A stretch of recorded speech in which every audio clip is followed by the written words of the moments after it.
ನಾವು ಇವತ್ತು ಪರಿಸರ ಪರಿಸರ ಪರಿಸರ ಉಳಿಸೋಣ, ಪರಿಸರ ಬೆಳೆಸೋಣ ಅಂತ ಬೊಬ್ಬೆ ಹೊಡಿತೀವಿ. ಹೌದು, ಪರಿಸರ ಜ್ಞಾನದ ಬಗ್ಗೆ, ಪರಿಸರ ಕಾಳಜಿಯ ಬಗ್ಗೆ ನಮ್ಗೆ ಎಷ್ಟು ಗೊತ್ತು? ಮಕ್ಕಳಿಗೆ ಭತ್ತ ಎಲ್ಲಿ ಬೆಳೆಯುತ್ತದೆ, ನೀರು ಹೇಗೆ ಬಳಕೆ ಆಗುತ್ತೆ ಅನ್ನೋದು ಗೊತ್ತೇ ಇಲ್ಲ. ನದಿಯ ಹೆಸರು ಬರೆಯಿರಿ ಅಂತಂದರೆ ಪಾಠದಲ್ಲೆಲ್ಲ ಬಂದಿರುತ್ತೆ, ನೈಲ್ ನದಿ ಅಂತ ಬರೆದ್ಬಿಡ್ತಾರೆ. ಈಗ ಒಂದು 20 ವರ್ಷದಿಂದ ಹೇಗೆ ಕಾಡಿತ್ತು ಗೊತ್ತಿಲ್ಲ, ನದಿ ಇರೋದು ಗೊತ್ತಿಲ್ಲ, ವನ್ಯಜೀವಿಗಳ ಸಂತತಿ ಏನಾಗಿದೆ ಅನ್ನೋದು ಗೊತ್ತಿಲ್ಲ. ಅವ್ರು ಇವತ್ತೇನು ನೋಡ್ತಾ ಇದ್ದಾರೆ, ಬೆಂಗಳೂರು ಟ್ರಾಫಿಕ್ ಇದೆ ಅಷ್ಟೇ ಅವ್ರ ಕಣ್ಣಿಗೆ. ಈ ಮನುಷ್ಯ ಇಲ್ಲದೆ ಅದ್ರ ಭೂಮಿ ಇರುತ್ತೆ, ಏನು ತೊಂದರೆ ಇಲ್ಲ. ಆದರೆ ಈ ಭೂಮಿಯ ಮೇಲಿರೋ ಸಸ್ಯ ನೀರು ಇಲ್ಲದೆ ಅದ್ರ ಮನುಷ್ಯ ಬದುಕಲಾರ. ಆಶ್ಚರ್ಯ ಕಾಣುತ್ತೆ. ಚಿತ್ರದುರ್ಗದ ಯಾವುದೋ ಹೊಳೆಯಲ್ಲಿ ನೀರು ಹರಿತಾ ಇತ್ತು ಅಂತಂದರೆ ನಂಬೋಕ್ಕಾಗಲ್ಲ. 84ನೇ ಇಸ್ವಿಯಲ್ಲಿ ಕೋಲಾರದಲ್ಲಿ ಬೊಗಸೆಯಲ್ಲಿ ನೀರು ಕುಡಿಬೋದಿತ್ತು ಅಂದರೆ ನಂಬೋಕ್ಕಾಗಲ್ಲ. ಅಥವಾ ಬೀದರ್ ಜಿಲ್ಲೆಗಳಲ್ಲಿ ನೀರು ಹರಿತಾ ಇತ್ತು ಅಂದರೆ ಯಾರೂ ನಂಬೋಕ್ಕಾಗಲ್ಲ. ನೋಡಿ, ನಾವು ಕಳ್ಕೊಂಡಿದ್ದು 84ರ ನಂತರ. ಇದೇ ಬೆಂಗಳೂರಿನಲ್ಲಿ 6ರಿಂದ 7 ಲಕ್ಷ ಕೊಳವೆ ಬಾವಿಗಳಿದೆ. ಯಾವ ಬರದಿಂದನೂ ನಾವು ಪಾಠ ಕಲ್ತಿಲ್ಲ. ನಾವು ಬುದ್ಧಿವಂತರು ಅಂತಿರೋ ಅಥವಾ ನಾನು ಅಧಿಕಾರಿಗಳು ಕೇಳೋದಿಷ್ಟೇ, ಏನಾದ್ರು ಕಲ್ತಿದ್ದೀರಾ ಅಂತ ಕೇಳಿ. ಒಂದು ಹಳ್ಳಿ ಇದೆ, ಆ ಹಳ್ಳಿಯಲ್ಲಿ ಒಂದು ಕತ್ತಿ, ಆ ಕತ್ತಿ ಯಾರ ಮನೆಗೆ ಹೋಯ್ತೋ ಅವ್ರು ಕಾಡು ಕಾಯಬೇಕು ಅಂತ ಒಂದು ಪದ್ಧತಿ ಇದೆ. ಇನ್ನೊಂದು ಹಳ್ಳಿ ಇದೆ, ಯಾರು ಸತ್ರ ಹೆಣ ಸುಡೋದಕ್ಕೆ ಕಟ್ಟಿಗೆ ಬೇಕಲ್ಲ, ಅದಕ್ಕಾಗಿ ಒಂದು ಕಾಡು ಬೆಳೆಸಿದ್ರು. ಕರ್ನಾಟಕದ ಒಬ್ಬ ಫಾರೆಸ್ಟ್ ಗಾರ್ಡ್ ಒಂದೇ ಒಂದು ಸಸಿಯನ್ನು ನಾಟಿ ಮಾಡದೆ ಜನರ ಮನಸ್ಸನ್ನು ಪರಿವರ್ತಿಸಿ 3000 ಎಕರೆ ಪ್ರದೇಶದಲ್ಲಿ ಬೇರೆ ಬೇರೆ ಜಾತಿಯ ಗಿಡಗಳು ಮರವಾಗುವುದಕ್ಕೆ ಸಹಾಯ ಮಾಡ್ತಾನೆ. ಒಂದು 25-30 ವರ್ಷ ಕೆಲಸ ಮಾಡ್ತಾನೆ. ಆದರೆ ಇವತ್ತು ಮೇಟಿ ಅಂತ ನೀವು ಗೂಗಲ್ಲಿ ಸರ್ಚ್ ಮಾಡಿದ್ರೆ ಈ ಮೇಟಿ ಸಿಗೋದೇ ಇಲ್ಲ ನಿಮಗೆ.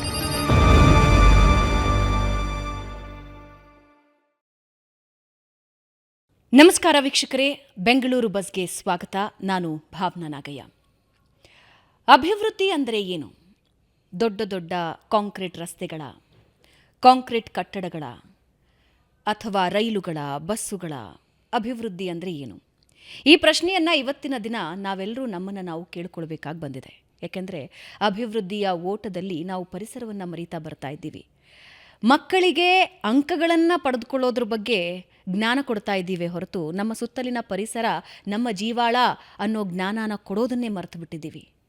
ಇವತ್ತು ಜಾಗತಿಕ ಮಟ್ಟದಲ್ಲಿ ತಾಪಮಾನ ಹೆಚ್ಚಾಗ್ತಾ ಇದೆ ಅಂತ ಬೊಬ್ಬೆ ಹೊಡಿತಾ ಇದ್ದೀವಿ. ಆದರೆ ಇಂಡಿವಿಜುವಲಿ, ವೈಯಕ್ತಿಕವಾಗಿ ನಾವು ಪರಿಸರಕ್ಕೆ ಏನು ಕೊಡ್ತಾ ಇದ್ದೀವಿ? ಅದರ ಕೊಡುಗೆ ಶೂನ್ಯ. ಇದೆಲ್ಲದರ ಬಗ್ಗೆ ನಮ್ಮ ಜೊತೆ ಮಾತನಾಡೋದಕ್ಕೆ ಒಬ್ಬ ಗಣ್ಯ ಅತಿಥಿಗಳಿದ್ದಾರೆ.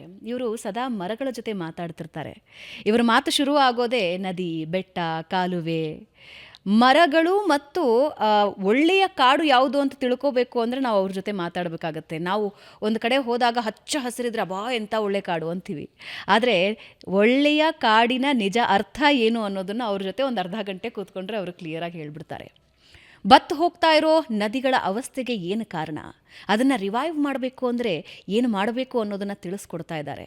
ಉತ್ತರ ಕರ್ನಾಟಕದ ಭಾಗದಲ್ಲಿ ಈಗಾಗಲೇ ಬಹಳಷ್ಟು ಕೆಲಸ ಮಾಡಿ ಖ್ಯಾತಿಯನ್ನು ಗಳಿಸಿರುವ ಶಿವಾನಂದ ಕಳವೆ ಅವರು ನಮ್ಮ ಜೊತೆ ಇದ್ದಾರೆ. ನಮ್ಮ ಹೆಮ್ಮೆಯ ಅಸಾಮಾನ್ಯ ಕನ್ನಡಿಗನೂ ಹೌದು. ಅವ್ರು ನಮ್ಮ ಜೊತೆ ಇದ್ದಾರೆ. ನಾವು ಅವ್ರನ್ನ ಕಾರ್ಯಕ್ರಮಕ್ಕೆ ಸ್ವಾಗತಿಸೋಣ. ಸರ್ ನಮಸ್ಕಾರ, ಕಾರ್ಯಕ್ರಮಕ್ಕೆ ಸ್ವಾಗತ. ಹೇಗಿದ್ರಿ ಸರ್? ಚೆನ್ನಾಗಿದ್ದೀನಿ ಸರ್. ನಿಮ್ಮ ಜೊತೆ ಒಂದು ಅರ್ಧ ಗಂಟೆ ಮಾತಾಡ್ಬಿಟ್ರೆ ನಾವು ಎಲ್ಲೆಲ್ಲಿ ಎಡುತ್ತಿದ್ದೀವಿ, ನಾವು ಜೀವನವನ್ನು ಅಭಿವೃದ್ಧಿ ಪಥ ಅಂತ ಏನು ಅಂದುಕೊಳ್ತಾ ಇದ್ದೀವಲ್ಲ, ಅದು ನಿಜವಾದ ಅಭಿವೃದ್ಧಿ ಪಥ ಏನು ಅನ್ನೋದು ಅರ್ಥ ಆಗ್ತಾ ಹೋಗುತ್ತೆ.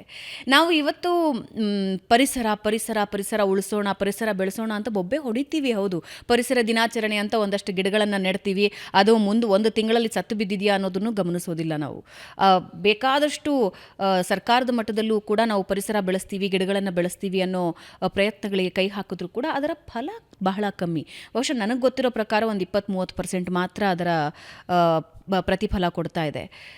ಮೊದಲಿಗೆ ಒಂದೊಂದು ಹಂತವಾಗಿ ಮಾತಾಡ್ತಾ ಹೋಗೋಣ ಸರ್. ಪರಿಸರ ಜ್ಞಾನದ ಬಗ್ಗೆ, ಪರಿಸರ ಕಾಳಜಿಯ ಬಗ್ಗೆ ನಮ್ಗೆ ಎಷ್ಟು ಗೊತ್ತು? ನಾವು ಯಾರಲ್ಲಿ ಎಷ್ಟು ಜ್ಞಾನ ಇದೆ ಅಂತ ಸುಮ್ಮನೆ ನಾವು ಗಮನಿಸಿ ನೋಡೋಣ. ಸಹಜವಾಗಿ ನಾವು ಕಾಡಿನ ಜೊತೆ ಇರೋ ವನವಾಸಿಗಳದೇ ಹೆಚ್ಚು ಮುಖ್ಯವಾಗಿ ಕಾಣುತ್ತೆ. ಅವನಿಗೆ ಯಾವ ಹಕ್ಕಿ ಯಾವ ಮರದಲ್ಲಿ ಗೂಡು ಮಾಡಿದೆ, ಅದಕ್ಕೆ ಏನು ಆಹಾರ ಇದೆ ಅನ್ನೋದನ್ನು ಅವನ ಬದುಕು, ಅವನ ಬೇಟೆ ಪರಂಪರೆಯಲ್ಲೂ ಹೇಗೋ ಒಂದಷ್ಟನ್ನು ತಿಳ್ಕೊಂಡಿರ್ತಾನೆ. ದನಗಾಯಿಗಳಿರ್ತಾರೆ ಅಥವಾ ಕುರಿ ಹೊಡ್ಕೊಂಡು ಕಾಡು ಸುತ್ತೋಡಿರ್ತಾರೆ. ಅವರಿಗೆ ಯಾವ ಥರ ಹುಲ್ಲು ತಮ್ಮ ಕುರಿ ಮೇಕೆಗಳು ತಿಂತವೆ, ದನಕರು ಯಾವ ತಿಂತವೆ ಅನ್ನೋದು ಜ್ಞಾನ ಬಂದಿರುತ್ತೆ. ಈ ನೆಲಮೂಲದ ಇಂಥ ಜ್ಞಾನಗಳು ಸಾಕಷ್ಟು, ಅದು ಕೃಷಿಕ ಆಗಿರ್ಬೋದು, ವನವಾಸಿ ಆಗಿರ್ಬೋದು, ಹೀಗೆ ಬೇರೆ ಬೇರೆ ವರ್ಗದಲ್ಲಿ ಅವರಿಗೆ ಅರಿವಿರುತ್ತೆ. ಈ ಪರಿಸರದ ಈ ಜ್ಞಾನ ಒಂದು ಕಡೆ ಆದರೆ, ಜಾಗತಿಕವಾಗಿ ಇನ್ನೊಂದು ಜ್ಞಾನ ಬಂದಿರುತ್ತೆ. ಪರಿಸರ ಕಾನೂನು ಹೇಗಿದೆ, ಇವತ್ತು ಭೂಮಿ ಎಮರ್ಜೆನ್ಸಿ ವಾರ್ಡ್ನಲ್ಲಿದೆ, ಅದನ್ನು ಜನರಲ್ ವಾರ್ಡಿಗೆ ಕರ್ಕೊಬರ್ಬೇಕು. ಜ್ವರ ಬಂದಿದೆ ಭೂಮಿಗೆ, ಏನಾಗಿದೆ ಸರ್ ಭೂಮಿಗೆ? ಬಿಸಿ ಏರ್ತಾ ಇದೆ, ವಾತಾವರಣದಲ್ಲಿ ಬದಲಾವಣೆ ಆಗ್ತಾ ಇದೆ, ಅಕಾಲಿಕ ಮಳೆ ಬರ್ತಾ ಇದೆ, ಅಂತರ ಜಲ ಕುಸಿತ ಆಗ್ತಾ ಇದೆ, ಈಗ ಏನೇನು ಅನುಭವಿಸ್ತಾ ಇದ್ವಿ. ಅದಕ್ಕೆ ಏನು ಕಾರಣ? ಮತ್ತು ಪುನಃ ಪರಿಸರದ ಬಗ್ಗೆ ಬರ್ತೀವಿ. ಜಾಗತಿಕವಾದ ಈ ಜಾಗೃತಿಯ ಕೆಲಸ ಸಾಕಷ್ಟು ವರ್ಷಗಳಿಂದ ನಡೀತಾನೆ ಇದೆ. ಸ್ಥಳೀಯ ಜ್ಞಾನ ಒಂದಿದೆ. ಉದಾಹರಣೆಗೆ ಹೇಳಬೇಕು ಅಂತಂದರೆ, ನಮ್ಮ ಹಳ್ಳಿಗಳಲ್ಲಿ ಈ ಸಸ್ಯದ ಬಗ್ಗೆ ಹೆಸರು ಹೇಳ್ರಪ್ಪ ಅಂತಂದರೆ ಒಬ್ಬ ಏನು ಬಾಟ್ನಿ ಓದೋನಾದರೆ ಅದನ್ನು ವೈಜ್ಞಾನಿಕ ಹೆಸರು ಮೂಲಕ, ಸಸ್ಯಶಾಸ್ತ್ರೀಯ ಹೆಸರು ಮೂಲಕ ಹೇಳ್ತಾನೆ. ನಮ್ಮ ಸ್ಥಳೀಯರ ಹತ್ರ ಕೇಳ್ತಾ ಹೋದರೆ ಒಂದು ಊರಿಗೆ ಒಂದೊಂದು ಹೆಸರು ಹೇಳ್ತಾ ಹೋಗ್ತಾರೆ. ಹಾಗಾಗಿ ಒಂದೇ ಸಸ್ಯಕ್ಕೆ ಈ ಕರ್ನಾಟಕದಲ್ಲಿ 10 ಹೆಸರುಗಳು ಬಂದುಬಿಡ್ತವೆ. ಹೌದು. ಅವರು ಹೇಳುವ ರೀತಿಗೂ ಇವರು ಹೇಳುವ ರೀತಿಗೂ ವೈಜ್ಞಾನಿಕವಾಗಿ ಕಲಿಕೆಗೂ ಬೇರೆ ಇದೆ. ಆದರೆ ನೆಲಮೂಲದಲ್ಲಿ ಇದ್ದವನಿಗೆ ಆ ಸಸಿ ಹೇಗೆ ಬೆಳೀತದೆ, ಎಲ್ಲಿ ಬೆಳೀತದೆ ಅನ್ನುವ ಜ್ಞಾನ ಗೊತ್ತಿರ್ತದೆ. ನಾವೊಂದು ಕಾಡು ಸುತ್ತಾಡ್ತಾ ಹೋದರೆ, ಅದು ಬೀದರೋ, ರಾಯಚೂರು ಅಥವಾ ಉತ್ತರ ಕರ್ನಾಟಕದ ಯಾವುದೇ ಭಾಗವೋ ಅಥವಾ ಮಲೆನಾಡಿನ ಭಾಗವೋ ಸುತ್ತಾಡ್ತಾ ಹೋದರೆ ನಾವೊಂದು ಮರಗಳನ್ನು ನೋಡ್ತೀವಿ, ಪೊದೆಗಳನ್ನು ನೋಡ್ತೀವಿ, ಬಳ್ಳಿ ನೋಡ್ತೀವಿ, ಗಿಡ ನೋಡ್ತೀವಿ, ಅಲ್ಲಿರೋ ಕಲ್ಲುಗಳನ್ನು ನೋಡ್ತೀವಿ. ಆ ಥರ ಕಣ್ಣಲ್ಲಿ ಸ್ಕ್ಯಾನ್ ಮಾಡ್ತೀವಿ. ಸ್ಕ್ಯಾನ್ ಮಾಡಿದಾಗ ಈ ಅರಣ್ಯಕ್ಕೆ ಒಂದು 40 ವರ್ಷದಿಂದ ಹೇಗಾಗಿತ್ತು, 50 ವರ್ಷದಿಂದ ಏನಾಗಿದೆ ಅನ್ನೋದನ್ನು ನಾವು ಸುತ್ತಾಟದಲ್ಲಿ ಹೇಳ್ಬೋದು. ಅಂದರೆ ಹೇಗೆ ಹೇಳ್ಬೋದು ಅಂತಂದರೆ, ಒಂದು ದಪ್ಪ ತೊಗಟೆಯ ಮರಗಳಿರ್ತವೆ, ಅವು ಬೆಂಕಿ ಸಹಿಷ್ಣು ಗುಣಗಳಿರ್ತವೆ. ಅವಕ್ಕೆ ಬೆಂಕಿ ಸಹಿಷ್ಣು, ಬೆಂಕಿ ಬಂದರೂ ಕೂಡ ಬದುಕ್ತವೆ. ಕೆಲವು ಮರಜಾತಿಗಳಿದ್ದಾವೆ, ಬೆಂಕಿ ಬಂದರೂ ಕೂಡ ಬೆಂಕಿ ತಗುಲಿನೂ ಉಳಿದಿರುತ್ತವೆ. ಆ ತಾಕತ್ತಿನ ಮರಗಳಿದ್ದಾವೆ. ಮುಳ್ಳು ಕಂಟಿಗಳಿರ್ತವೆ. ಅವು ಯಾಕೆ ಅಂದರೆ, ನಾವೆಲ್ಲ ಎಲ್ಲೋ ಫಂಕ್ಷನಿಗೆ ಹೋಗುವಾಗ ಬಾಟ್ಲಲ್ಲಿ ನೀರು ಇಟ್ಕೊಂಡು ಹೋಗ್ತೀವಿ. ಸಸ್ಯಗಳಿಗೆ ಹಾಗೇನು ನೀರು ಇಟ್ಕೊಂಡು ಹೋಗೋಕ್ಕೆ ಅವಕಾಶ ಇಲ್ಲ. ಬಿದ್ದಿರೋ ಮಳೆ ನೀರನ್ನು ಉಳಿಸ್ಕೋಬೇಕು. ಉಳಿಸ್ಕೊಳ್ಳುವ ಜಾಣತನವಾಗಿ ಅವರ ಎಲೆಯನ್ನು ಮುಳ್ಳಿನ ರೂಪದಲ್ಲಿ ಕೆಲವು ಪೊದೆ ಸಸ್ಯಗಳು ಆ ಥರ ರೂಪಾಂತರಿಸಿಕೊಂಡು ನೀರನ್ನು ಉಳಿಸ್ಕೋತವೆ. ಎಷ್ಟೇ ತೇವ ಆರಿ ಹೋಗಲಿ ಅಥವಾ ಭೂಮಿ ಬಿಸಿಯಾಗಲಿ, ಆ ಮುಳ್ಳು ಕಂಟಿಗಳು ತಾವು ಬಚಾವಾಗೋದಕ್ಕೆ ಏನು ಬೇಕು ಅನ್ನೋದನ್ನು ತೋರಿಸ್ತವೆ. ಹಾಗಾಗಿ ಕಲ್ಲು ಗುಡ್ಡಗಳಲ್ಲಿ ನಾವು ಅದನ್ನು ನೋಡ್ತೀವಿ. ಈ ಜ್ಞಾನಗಳಲ್ಲಿ ಹೇಗಿರುತ್ತೆ ಅಂದರೆ, ನಾವು ನಿತ್ಯ ಒಡನಾಡೋರಿಗೆ ಗೊತ್ತಾಗುತ್ತೆ. ನೋಡಿ, ಒಳ್ಳೆಯ ಗಿಡಗಳು ಅನೇಕ ಸತ್ತೋಗ್ತಾ ಇದ್ದಾವೆ, ಈ ಮುಳ್ಳು ಕಂಟಿಗಳು ಬದುಕ್ತಾವಲ್ಲ ಹೇಗೆ ಅಂತಂದರೆ ಅಲ್ಲೊಂದು ಜ್ಞಾನ ಹರಿದು ಬರುತ್ತೆ. ಹಾಗಾಗಿ ಇದೊಂಥರ ಮಲೆನಾಡಿನಲ್ಲಿ ಹುಟ್ಟುವ ತೊರೆ ಹಾಗೆ. ಅದು ಯಾವ್ಯಾವ ನಾವೆಲ್ಲ ಕಾಲೇಜ್ಗಳಲ್ಲಿ ಓದ್ತೀವಲ್ಲ, ಯಾವ ಡಿಗ್ರಿ ಮಾಡ್ಕೊಂಡ್ವಿ, MSc ಮಾಡಿದ್ವು, BSc ಮಾಡಿದ್ವಿ ಅಂತ ಹೇಳ್ತೀವಿ. ಹಾಗೆ ಪ್ರತಿ ಗುಡ್ಡ ಓದಬೇಕು. ನಮ್ಮ ಡಿಗ್ರಿ ಯಾವುದು ಅಂದರೆ, ನಾವು ಗುಡ್ಡಗಳನ್ನು ಓದುವ ಆ ಕಲಿಕೆ ಇದೆಯಲ್ಲ, ಅದು ದೊಡ್ಡದು. ಹಾಗಾಗಿ ಮರಗಳಲ್ಲಿ ಅವ್ರ ಕತೆ ಬರ್ಕೊಂಡಿರುತ್ತೆ. ನಮ್ಮ ಕಣ್ಣಿಗೆ ಅದು ಗೊತ್ತಾಗಬೇಕು. ಇಲ್ಲಿ ಬೆಂಕಿ ಬಂದಿತ್ತಾ, ಅಥವಾ ಏನು ದನಕರು ತುಂಬ ಮೇಯ್ತಾ ಇದ್ದಾವ, ಮಣ್ಣಿನ ಸವಕಳಿ ಆಗಿದೆಯಾ, ಮಳೆ ಬಂದೇ ಇಲ್ವಾ, ಏನಾಗಿದೆ ಅನ್ನೋದು ಗೊತ್ತಾಗುತ್ತೆ. ನೋಡಿದ್ರೆ ಗೊತ್ತಾಗ್ಬಿಡುತ್ತೆ. ಉದಾಹರಣೆಗೆ ನೀವು ಒಂದು ಪ್ರದೇಶ ನೋಡ್ತೀವಿ, ನೆಲ್ಲಿ ಮರಗಳು ತುಂಬ ಇರ್ತವೆ. ನೆಲ್ಲಿ ಮರಗಳು ತುಂಬ ಇದ್ದಾವೆ ಅಂತಂದರೆ ಜಿಂಕೆ ಇದೆ ಅಂತ ಅರ್ಥ ಅಷ್ಟೇ. ನೆಲ್ಲಿ ಮರ ಇದೆ ಅಂತಂದರೆ ಜಿಂಕೆ ನೆಲ್ಲಿಕಾಯಿ ತಿನ್ನುತ್ತೆ, ಅದರ ಹಿಕ್ಕೆಯಲ್ಲಿ ಬಿದ್ದ ಬೀಜಗಳು ಸಸಿಯಾಗಿ ಹುಟ್ಟುತ್ತೆ ಅಷ್ಟೇ. ಹಾಗಾಗಿ ಪ್ರತಿ ಸಸ್ಯದ ಹಿಂದೆ ಒಂದು ಪ್ರಾಣಿ ಹುಡುಕ್ಬೋದು, ಒಂದು ಕೀಟವನ್ನು ಹುಡುಕ್ಬೋದು, ಈ ಚಿಟ್ಟೆಗಳನ್ನು ನೋಡ್ಬೋದು. ಹಾಗಾಗಿ ಅವಲಂಬಿತ ಜೀವಿಗಳ ಅರಿವನ್ನು ಪಡಿಬೋದು. ಹಾಗಾಗಿ ನಾವು ಇದು ನೋಡ್ತಾ ಇದ್ದೇವೆ, ಇಲ್ಲಿ ಚೆನ್ನಾಗಿ ಇಷ್ಟೊಂದು ಪ್ರಾಣಿ ಇದ್ದಾವೆ ಅನ್ನೋದು ನಮ್ಗೆ ಗೊತ್ತಾಗ್ಬಿಡುತ್ತೆ. ಈ ಕಾಡಿನ ಅರಿವು ಅನ್ನೋದಕ್ಕೆ ಅದಕ್ಕೊಂದು ಇತಿಮಿತಿ ಚೌಕಟ್ಟು ಅಂತಿಲ್ಲ, ಅದೊಂದು ದೊಡ್ಡ ಕೋಶ ಅದು. ಹಾಗಾಗಿ ನಾವು ಏನು ತಿಳ್ಕೊಂಡಿದ್ದೇವೋ ಅದು ನಮ್ಮ ಅಲ್ಪಮತಿಗೆ ಸಿಕ್ಕಿರುತ್ತೆ ಅಷ್ಟೇ. ಪರಿಸರ ಮತ್ತು ಕಾಡು ಇದ್ರ ಬಗ್ಗೆ ಜ್ಞಾನ ಕೊಡೋದನ್ನು ಮರ್ತೇ ಬಿಟ್ಟಿದ್ದೀವಿ ಅನಿಸುತ್ತೆ. ನಮ್ಮ ಟೆಕ್ಸ್ಟ್ ಬುಕ್ಸಲ್ಲಂತೂ ಇಲ್ಲ, ಅಥವಾ ಶಾಲೆಗಳಲ್ಲೂ ಕೂಡ ತಿಳಿಸೋದಿಲ್ಲ. ಅಬ್ಬಬ್ಬಾ ಅಂತ ಹೇಳಿದ್ರೆ ಒಂದು ವರ್ಷಕ್ಕೆ ಒಂದೆರಡು ದಿನದ ಕ್ಲಾಸ್ ತಗೊಳ್ತಾರೆ, ಪರಿಸರ ಕಾಳಜಿ ಅಂತ ಹೇಳ್ತಾರೆ, 1-2 ಗಿಡ ನೆಡೆಸ್ತಾರೆ. ಭಾರತದಲ್ಲಿ ಮಾತ್ರ ಹೀಗೋ ಅಥವಾ ವಿದೇಶಗಳಲ್ಲೂ ಕೂಡ ಪರಿಸರದ ಕಾಳಜಿಯ ಅರಿವಿನ ಕೊರತೆ ಇದೆಯಾ? ಕೆಲವು ದೇಶಗಳಲ್ಲಿ ಜೀವನ ಮಾರ್ಗವಾಗಿ ಬಂದಿರುತ್ತೆ. ಕಸ ಬೀಸಾಕಬಾರ್ದು, ನೀರು ವೇಸ್ಟ್ ಮಾಡಬಾರ್ದು, ಗಿಡ ನಾಶ ಮಾಡಬಾರ್ದು ಅಂತ. ನಮ್ಮಲ್ಲಿ ಅನೇಕ ಸ್ತರದಲ್ಲಿ ನಾವು ನೋಡ್ತೀವಿ. ಅಂದರೆ ಜಾಗೃತಿಯ ಒಂದಷ್ಟು ಕೆಲಸಗಳು ನಡೀತಾನೆ ಇದೆ. ಉದಾಹರಣೆಗೆ ಹೇಳಬೇಕು, 72ನೇ ಇಸ್ವಿಯ ನಂತರದಲ್ಲಿ ವನ್ಯಜೀವಿ ಸಂರಕ್ಷಣೆಯ ಕಾನೂನು ಬಂದ ನಂತರದಲ್ಲಿ ನಾವು ಏನು ಮಾಡಿದ್ವಿ, ಪರಿಸರದ ಬಗ್ಗೆ ಪಠ್ಯಗಳನ್ನು ತಂದಿದ್ದೀವಿ. ಕ್ಲಾಸ್ಗಳಲ್ಲಿ ಪಾಠಗಳಿದ್ದಾವೆ. ಆ ನಂತರ ವಿಜ್ಞಾನದಲ್ಲಿ ಬರುತ್ತೆ, ಕನ್ನಡದಲ್ಲಿ ಬರುತ್ತೆ, ಬೇರೆ ಬೇರೆ ಪಾಠಗಳು ಶಾಲೆಗಳಲ್ಲಿ ಬರುತ್ತೆ.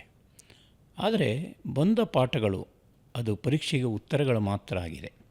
ಆದರೆ ಅದು ಜೀವನ ಪರೀಕ್ಷೆಗೆ ಉತ್ತರ ಆಗಿಲ್ಲ. ನಾವು ಇವತ್ತು ಏನು ಡಿಗ್ರಿ ಪಡ್ಕೊಂಡಿದ್ದೀವಿ, ಏನು ರ್ಯಾಂಕ್ ಪಡ್ಕೊಂಡಿದ್ದೀವಿ, ಏನೋ ಸಂಗೀತಗಾರ ಸಾಧನೆ ಮಾಡಿದ್ದೀವಿ, ಆದರೆ ಎಲ್ಲದರ ಹಿಂದೆ ನೀರು ಕಾಡಿನ ಸಂಬಂಧ ಇದೆ ಅನ್ನೋದು ನಮಗೆ ಯಾರೂ ಅರಿವು ಮೂಡಿಸಿಲ್ಲ. ಈಗ ನಾವೆಲ್ಲ ಇಲ್ಲಿ ಕೂತ್ಕೊಂಡು ಮಾತಾಡ್ತಾ ಇದ್ದೀವಿ ಅಂದರೆ ಯಾವುದೋ ಒಳ್ಳೆ ನೀರಿರೋ ಕಾರಣಕ್ಕಾಗಿ ಮಾತಾಡ್ತಾ ಇದ್ದೀವಿ, ಇಲ್ಲ ನಮಗೆ ನಮ್ಮ ಗಂಟ್ಲಿಗೆ ಇನ್ನೇನೋ ಆಗಿರೋದು. ಹಾಗಾಗಿ ಈ ಒಳ್ಳೆ ನೀರು ಹೇಗೆ ಬರುತ್ತೆ, ಈ ಥರದ ಮೂಲ ಅರಿವನ್ನು ಕೊಡೋದಕ್ಕೆ ನಾವು ಸೋತಿದ್ದೀವಿ. ಶಾಲೆಗಳಲ್ಲಿ ಪಾಠ ಇದೆ, ಶಾಲಾ ಪರಿಸರದಲ್ಲಿ ಮಕ್ಕಳಿಗೆ ಪರಿಸರದ ಪಾಠ ಮಾಡಲಾಗ್ತದೆ. ವಿಚಿತ್ರ ಅಂದರೆ ಪಾಠದಲ್ಲಿ ಏನು ಬಂದಿರುತ್ತೋ ಅಷ್ಟೇ ಹೇಳುವ ಮೇಷ್ಟ್ರು ಪಕ್ಕದಲ್ಲಿರೋ ಗುಬ್ಬಿನೋ ಗಿಡಗನೋ ಮತ್ತು ಯಾವುದೋ ಇರುವೆ ಸಾಲನ್ನು ತೋರ್ಸೋಕ್ಕೆ ಹೋಗೋದು ಕಡಿಮೆ. ಯಾಕೆಂದರೆ ಅದನ್ನು ಚೌಕಟ್ಟಿನಲ್ಲಿ ಯೋಚನೆ ಮಾಡ್ತೀವಿ. ಆದರೆ ಮಕ್ಕಳಿಗೆ ಕುತೂಹಲ ಇರುತ್ತೆ. ಅವು ಜೇಡ ನೋಡ್ತಾರೆ, ಕಪ್ಪೆ ನೋಡ್ತಾರೆ, ಹಾವು ನೋಡ್ತಾರೆ, ಎಲ್ಲ ಒಂದು ಕುತೂಹಲ ಇರುತ್ತೆ.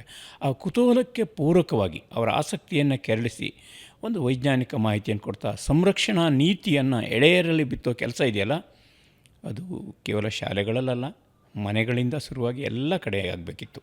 ಆದರೆ ಆ ಕೆಲಸ ಅನೇಕ ಒಂದು ಮಿತಿಯಾಗಿ ಯಾಕೋ ಅದು ಅಷ್ಟು ವೇಗವಾಗಿ ನಮ್ಮ ರಾಜ್ಯದಲ್ಲಿ ಪಡ್ಕೊಂಡಿಲ್ಲ. ಸರ್, ಪರಿಸರ ಮತ್ತು ಮನುಷ್ಯ ಎರಡೂ ವ್ಯತ್ಯಾಸ ಆಗ್ಬಿಟ್ಟಿದೆ. ಅಂದರೆ ಬೇರೆ ಬೇರೆ ದಾರಿಯಲ್ಲಿ ಇವೆ. ಈಗ ಪರಿಸರ ಅಂದ್ರೇ ಬೇರೆ, ಮನುಷ್ಯನ ಜೀವನ ಅಂದ್ರೇ ಬೇರೆ. ಮನುಷ್ಯನ ಜೀವನ ಅಂದ್ರೇನು? ಬೆಳಗ್ಗೆ ಎದ್ದೋಳು, ತಿಂಡಿ ಮಾಡು, ಕೆಲಸಕ್ಕೆ ಹೋಗು, ಕಾಲೇಜಿಗೆ ಹೋಗು, ಅಂಕಗಳ ಬಗ್ಗೆ ಗಮನ ಕೊಡು, ಸ್ಯಾಲ್ರಿ ಬಗ್ಗೆ ಗಮನ ಕೊಡು, ವಾಪಸ್ ಬಾ, ಮನೇಲಿ ತಿನ್ನು, ನಿದ್ದೆ ಮಾಡು, ವೀಕೆಂಡಲ್ಲಿ ಹೋಗು, ಮಕ್ಕಳ ಜೊತೆ ತಿರುಗಾಡು ಅಥವಾ ಪಾರ್ಟಿ ಮಾಡು, ಹೋಗು ಮತ್ತೆ ನಿದ್ದೆ ಮಾಡು. ಪರಿಸರ ದಿನಾಚರಣೆ ಬಂತು ಅಂತ ಹೇಳಿದ್ರೆ ಹೋಗು, ಒಂದು ₹1,000 ಖರ್ಚು ಮಾಡು, ತೊಗೊಂಬ, ಒಂದು 4 ಗಿಡಗಳನ್ನು ನೆಡು, ನಾನು ಪರಿಸರ ಪ್ರೇಮಿ, ನಾನು ಪರಿಸರ ದಿನಾಚರಣೆ ಆಚರಿಸ್ತಾ ಇದ್ದೀನಿ ಅಂತ. ಟೂರ್ಗೆ ಹೋಗ್ತೀವಿ ಅಂತ ಹೇಳಿದ್ರೆ ಹೌದು, ನಾನು ಜಂಗಲ್ ರೆಸಾರ್ಟಲ್ಲಿ ಉಳ್ಕೊಂಡಿದ್ದೆ, ಬಹಳ ಸುಂದರವಾಗಿತ್ತು, ಬಹಳ ಒಳ್ಳೆಯ ಕಾಡು. ಇಷ್ಟಕ್ಕೆ ನಮ್ಮ ಪರಿಸರ ಪ್ರೀತಿ ಸೀಮಿತವಾಗಿದೆ. ಪರಿಸರ ಸ್ನೇಹಿಗಳು, ಪರಿಸರ ಪ್ರೇಮಿಗಳು ಬಹಳಷ್ಟು ಕೆಲಸಗಳನ್ನು ಮಾಡ್ತಾನೆ ಇದ್ದಾರೆ ಪ್ರತಿನಿತ್ಯವೂ. ನೀವು ಸೇರಿದ ಹಾಗೆ ಬಹಳಷ್ಟು ಜನ ಪರಿಸರ ಪ್ರೇಮಿಗಳ ಕೆಲಸಗಳನ್ನು ಮಾಡ್ತಾ ಇದ್ದಾರೆ. ಆದರೆ ಪರಿಸರ ಜ್ಞಾನ ಅನ್ನೋದು ಪ್ರತಿಯೊಬ್ಬ ವ್ಯಕ್ತಿಯಲ್ಲಿ ಬಿತ್ತದ ಹೊರತು ಅದರ ಉಳಿವು ಮತ್ತು ಮುಂದಿನ ಜನರೇಷನ್ಗೆ ನಾವು ಕೊಡುವ ನೀರು ಮತ್ತು ಪರಿಸರದ ಅಭಾವ ಏನು ಕಾಡುತ್ತಲ್ಲ, ಅದನ್ನು ತಪ್ಪಿಸೋದು ಬಹಳ ಕಷ್ಟ ಇದೆ. ಹೌದು, ನಾನೊಂದು ಉದಾಹರಣೆ ಹೇಳಬೇಕು. ನಾನು 2001ನೇ ಇಸ್ವಿಯಿಂದ ಮಕ್ಕಳಿಗೆ ಪರಿಸರ ಶಿಕ್ಷಣವನ್ನು ಕೊಡ್ತಾ ಇದ್ದ. ನಿಸರ್ಗ ವಿಸ್ಮಯ ಅನ್ನೋ ಸರಣಿ ಕಾರ್ಯಕ್ರಮಗಳು ನಡೆಸ್ತಾ ಇರ್ತೀನಿ. ರಾಜ್ಯದ ಬೇರೆ ಬೇರೆ ಭಾಗದ ಮಕ್ಕಳು ಬರ್ತಾರೆ. ಮಕ್ಕಳು ಬಂದ ತಕ್ಷಣ ನಂದು ಒಂದು ಸಣ್ಣ ಪರೀಕ್ಷೆ ಇರುತ್ತೆ. ಆದರೆ ಒಂದು 10 ಪ್ರಶ್ನೆ ಕೇಳ್ತೀನಿ. ದಿವಸ ನೀವು ಸ್ನಾನಕ್ಕೆ, ಬಟ್ಟೆ ತೊಳೆಯೋದಕ್ಕೆ, ಕುಡಿಯೋದಕ್ಕೆ, ಶೌಚಕ್ಕೆ ಎಲ್ಲ ಒಟ್ಟು ಎಷ್ಟು ಲೀಟರ್ ನೀರನ್ನು ಬಳಸ್ತೀರಿ? ಮೊದಲ ಪ್ರಶ್ನೆ.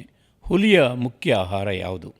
ಒಂದು ಪ್ರೌಢ ಆನೆಗೆ ಎಷ್ಟು kg ಆಹಾರ ಬೇಕು? ಈ ಥರದ ಒಂದು 10 ಪ್ರಶ್ನೆಗಳಿರ್ತವೆ. ಮತ್ತು ನಿಮ್ಮ ಜಿಲ್ಲೆಯಲ್ಲಿ ಹರಿಯುವಂಥ ನದಿಯ ಹೆಸರು ಬರೆಯಿರಿ. ಮುಂದಿನ 20 ವರ್ಷಗಳ ನಂತರ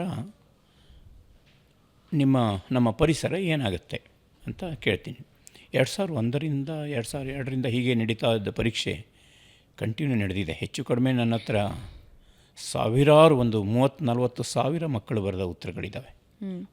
ಲಕ್ಷಾಂತರ ಮಕ್ಕಳು ಈ ಥರದ ಶಿಬಿರಗಳಿಗೆ ಬಂದಿದ್ದಾರೆ. ಕೊಡುವ ಉತ್ತರವನ್ನು ಆಗಾಗ ನೋಡ್ತಾ ಹೋದರೆ ಈಗ ನಾವು ಏನು ಮಾಡ್ತಾ ಇದ್ದೀವಿ ಅಂತ ಭಯ ಕಾಡುತ್ತೆ. ಯಾಕೆಂದರೆ ಉಣ್ಣುವ ಅನ್ನದ ಅರಿವಿಲ್ಲ. ನಮ್ಮ ಮಕ್ಕಳಿಗೆ ಭತ್ತ ಎಲ್ಲಿ ಬೆಳೆಯುತ್ತದೆ, ನೀರು ಹೇಗೆ ಬಳಕೆ ಆಗುತ್ತೆ ಅನ್ನೋದು ಗೊತ್ತೇ ಇಲ್ಲ. ದಿವಸಕ್ಕೆ ಎಷ್ಟು ಲೀಟರ್ ನೀರು ಬಳಸ್ತೀರಿ ಅಂತಂದರೆ 5 ಲೀಟ್ರು 3 ಲೀಟ್ರು ಅಂತ ಬರೆಯುವ ಮಕ್ಕಳಿದ್ದಾರೆ. ಅದೇ ಮಕ್ಕಳು ರ್ಯಾಂಕ್ ಸ್ಟೂಡೆಂಟು ಆಗಿರ್ಬೋದು. ನದಿಯ ಹೆಸರು ಬರೆಯಿರಿ ಅಂತಂದರೆ ಪಾಠದಲ್ಲೆಲ್ಲೋ ಬಂದಿರುತ್ತೆ, ನೈಲ್ ನದಿ ಅಂತ ಬರೆದು ಬಿಡ್ತಾರೆ. ಕಾವೇರಿಯನ್ನು, ತುಂಗಭದ್ರವನ್ನು ಮರೆತು ಬಿಡ್ತಾರೆ. ಆನೆಯ ಮುಖ್ಯ ಆಹಾರಗಳು ಯಾವುದು ಅಥವಾ ಹುಲಿಯ ಆಹಾರ ಯಾವುದು ಅಂತ ಪ್ರಶ್ನೆ ಬಂದಾಗ ಹುಲಿಗೆ ಸದ್ಯಕ್ಕೆ ಮಸಾಲೆ ದೋಸೆ ಒಂದು ತಿನ್ನಿಸಿಲ್ಲ. ಅಂದರೆ ನಾನು ಹೇಳೋದೇನು ಅಂತಂದರೆ ಗೊತ್ತಿಲ್ಲ ನಮಗೆ. ಅಂದರೆ ಮನುಷ್ಯನ ಬಗ್ಗೆ ಇವರಿಗೆ ಗೊತ್ತಿದೆ, ಎಲ್ಲ ಅನೇಕ ಸಂಗತಿಗಳು ಗೊತ್ತಿದೆ. ಆದರೆ ಈ ಜೀವ ಸಂಕುಲಗಳ ಬಗ್ಗೆ, ಅರಣ್ಯಗಳ ಬಗ್ಗೆ ಅರಿವು ಇನ್ನೂ ಬರಬೇಕು. ಆದರೆ ಅದು ಪಠ್ಯದ ರೂಪದಲ್ಲಿ ಬರಬೇಕು ಅಂತಿಲ್ಲ, ಅದು ಜೀವನ ಕ್ರಮವಾಗಿ ಅದು ಬರಬೇಕಿತ್ತು. ಯಾಕೆ ನಾವು ನೀರು ಬಳಸ್ತಾ ಇದ್ದೀವಿ ಅಂತಂದರೆ ದಿನಕ್ಕೆ ನಾವು ಒಂದು 135-200 ಲೀಟ್ರು ನೀರು ಬಳಸ್ತಿರ್ತೀವಿ. ಆ ನೀರು ಎಲ್ಲಿಂದ ಬಂದಿರೋದೆ? ನಾನು ಬೋರ್ವೆಲ್ಲನ್ನು ತೆಗೆಸಿದ್ದು ಇದೇ ಬೆಂಗಳೂರಲ್ಲಿದ್ದರೆ 800-900 ಅಡಿ ಆಳದಿಂದ ನೀರು ಎತ್ತಾ ಇದ್ದೀನಿ. ಅದಕ್ಕೆ ಕರೆಂಟು ಜೋಗ ಜಲಪಾತದಿಂದ ಬಂದಿರಬೇಕು. ಬಹುಶಃ 450 ಕಿಲೋಮೀಟ್ರ್ ದೂರದಿಂದ ಕರೆಂಟ್ ಬಂದಿದೆ.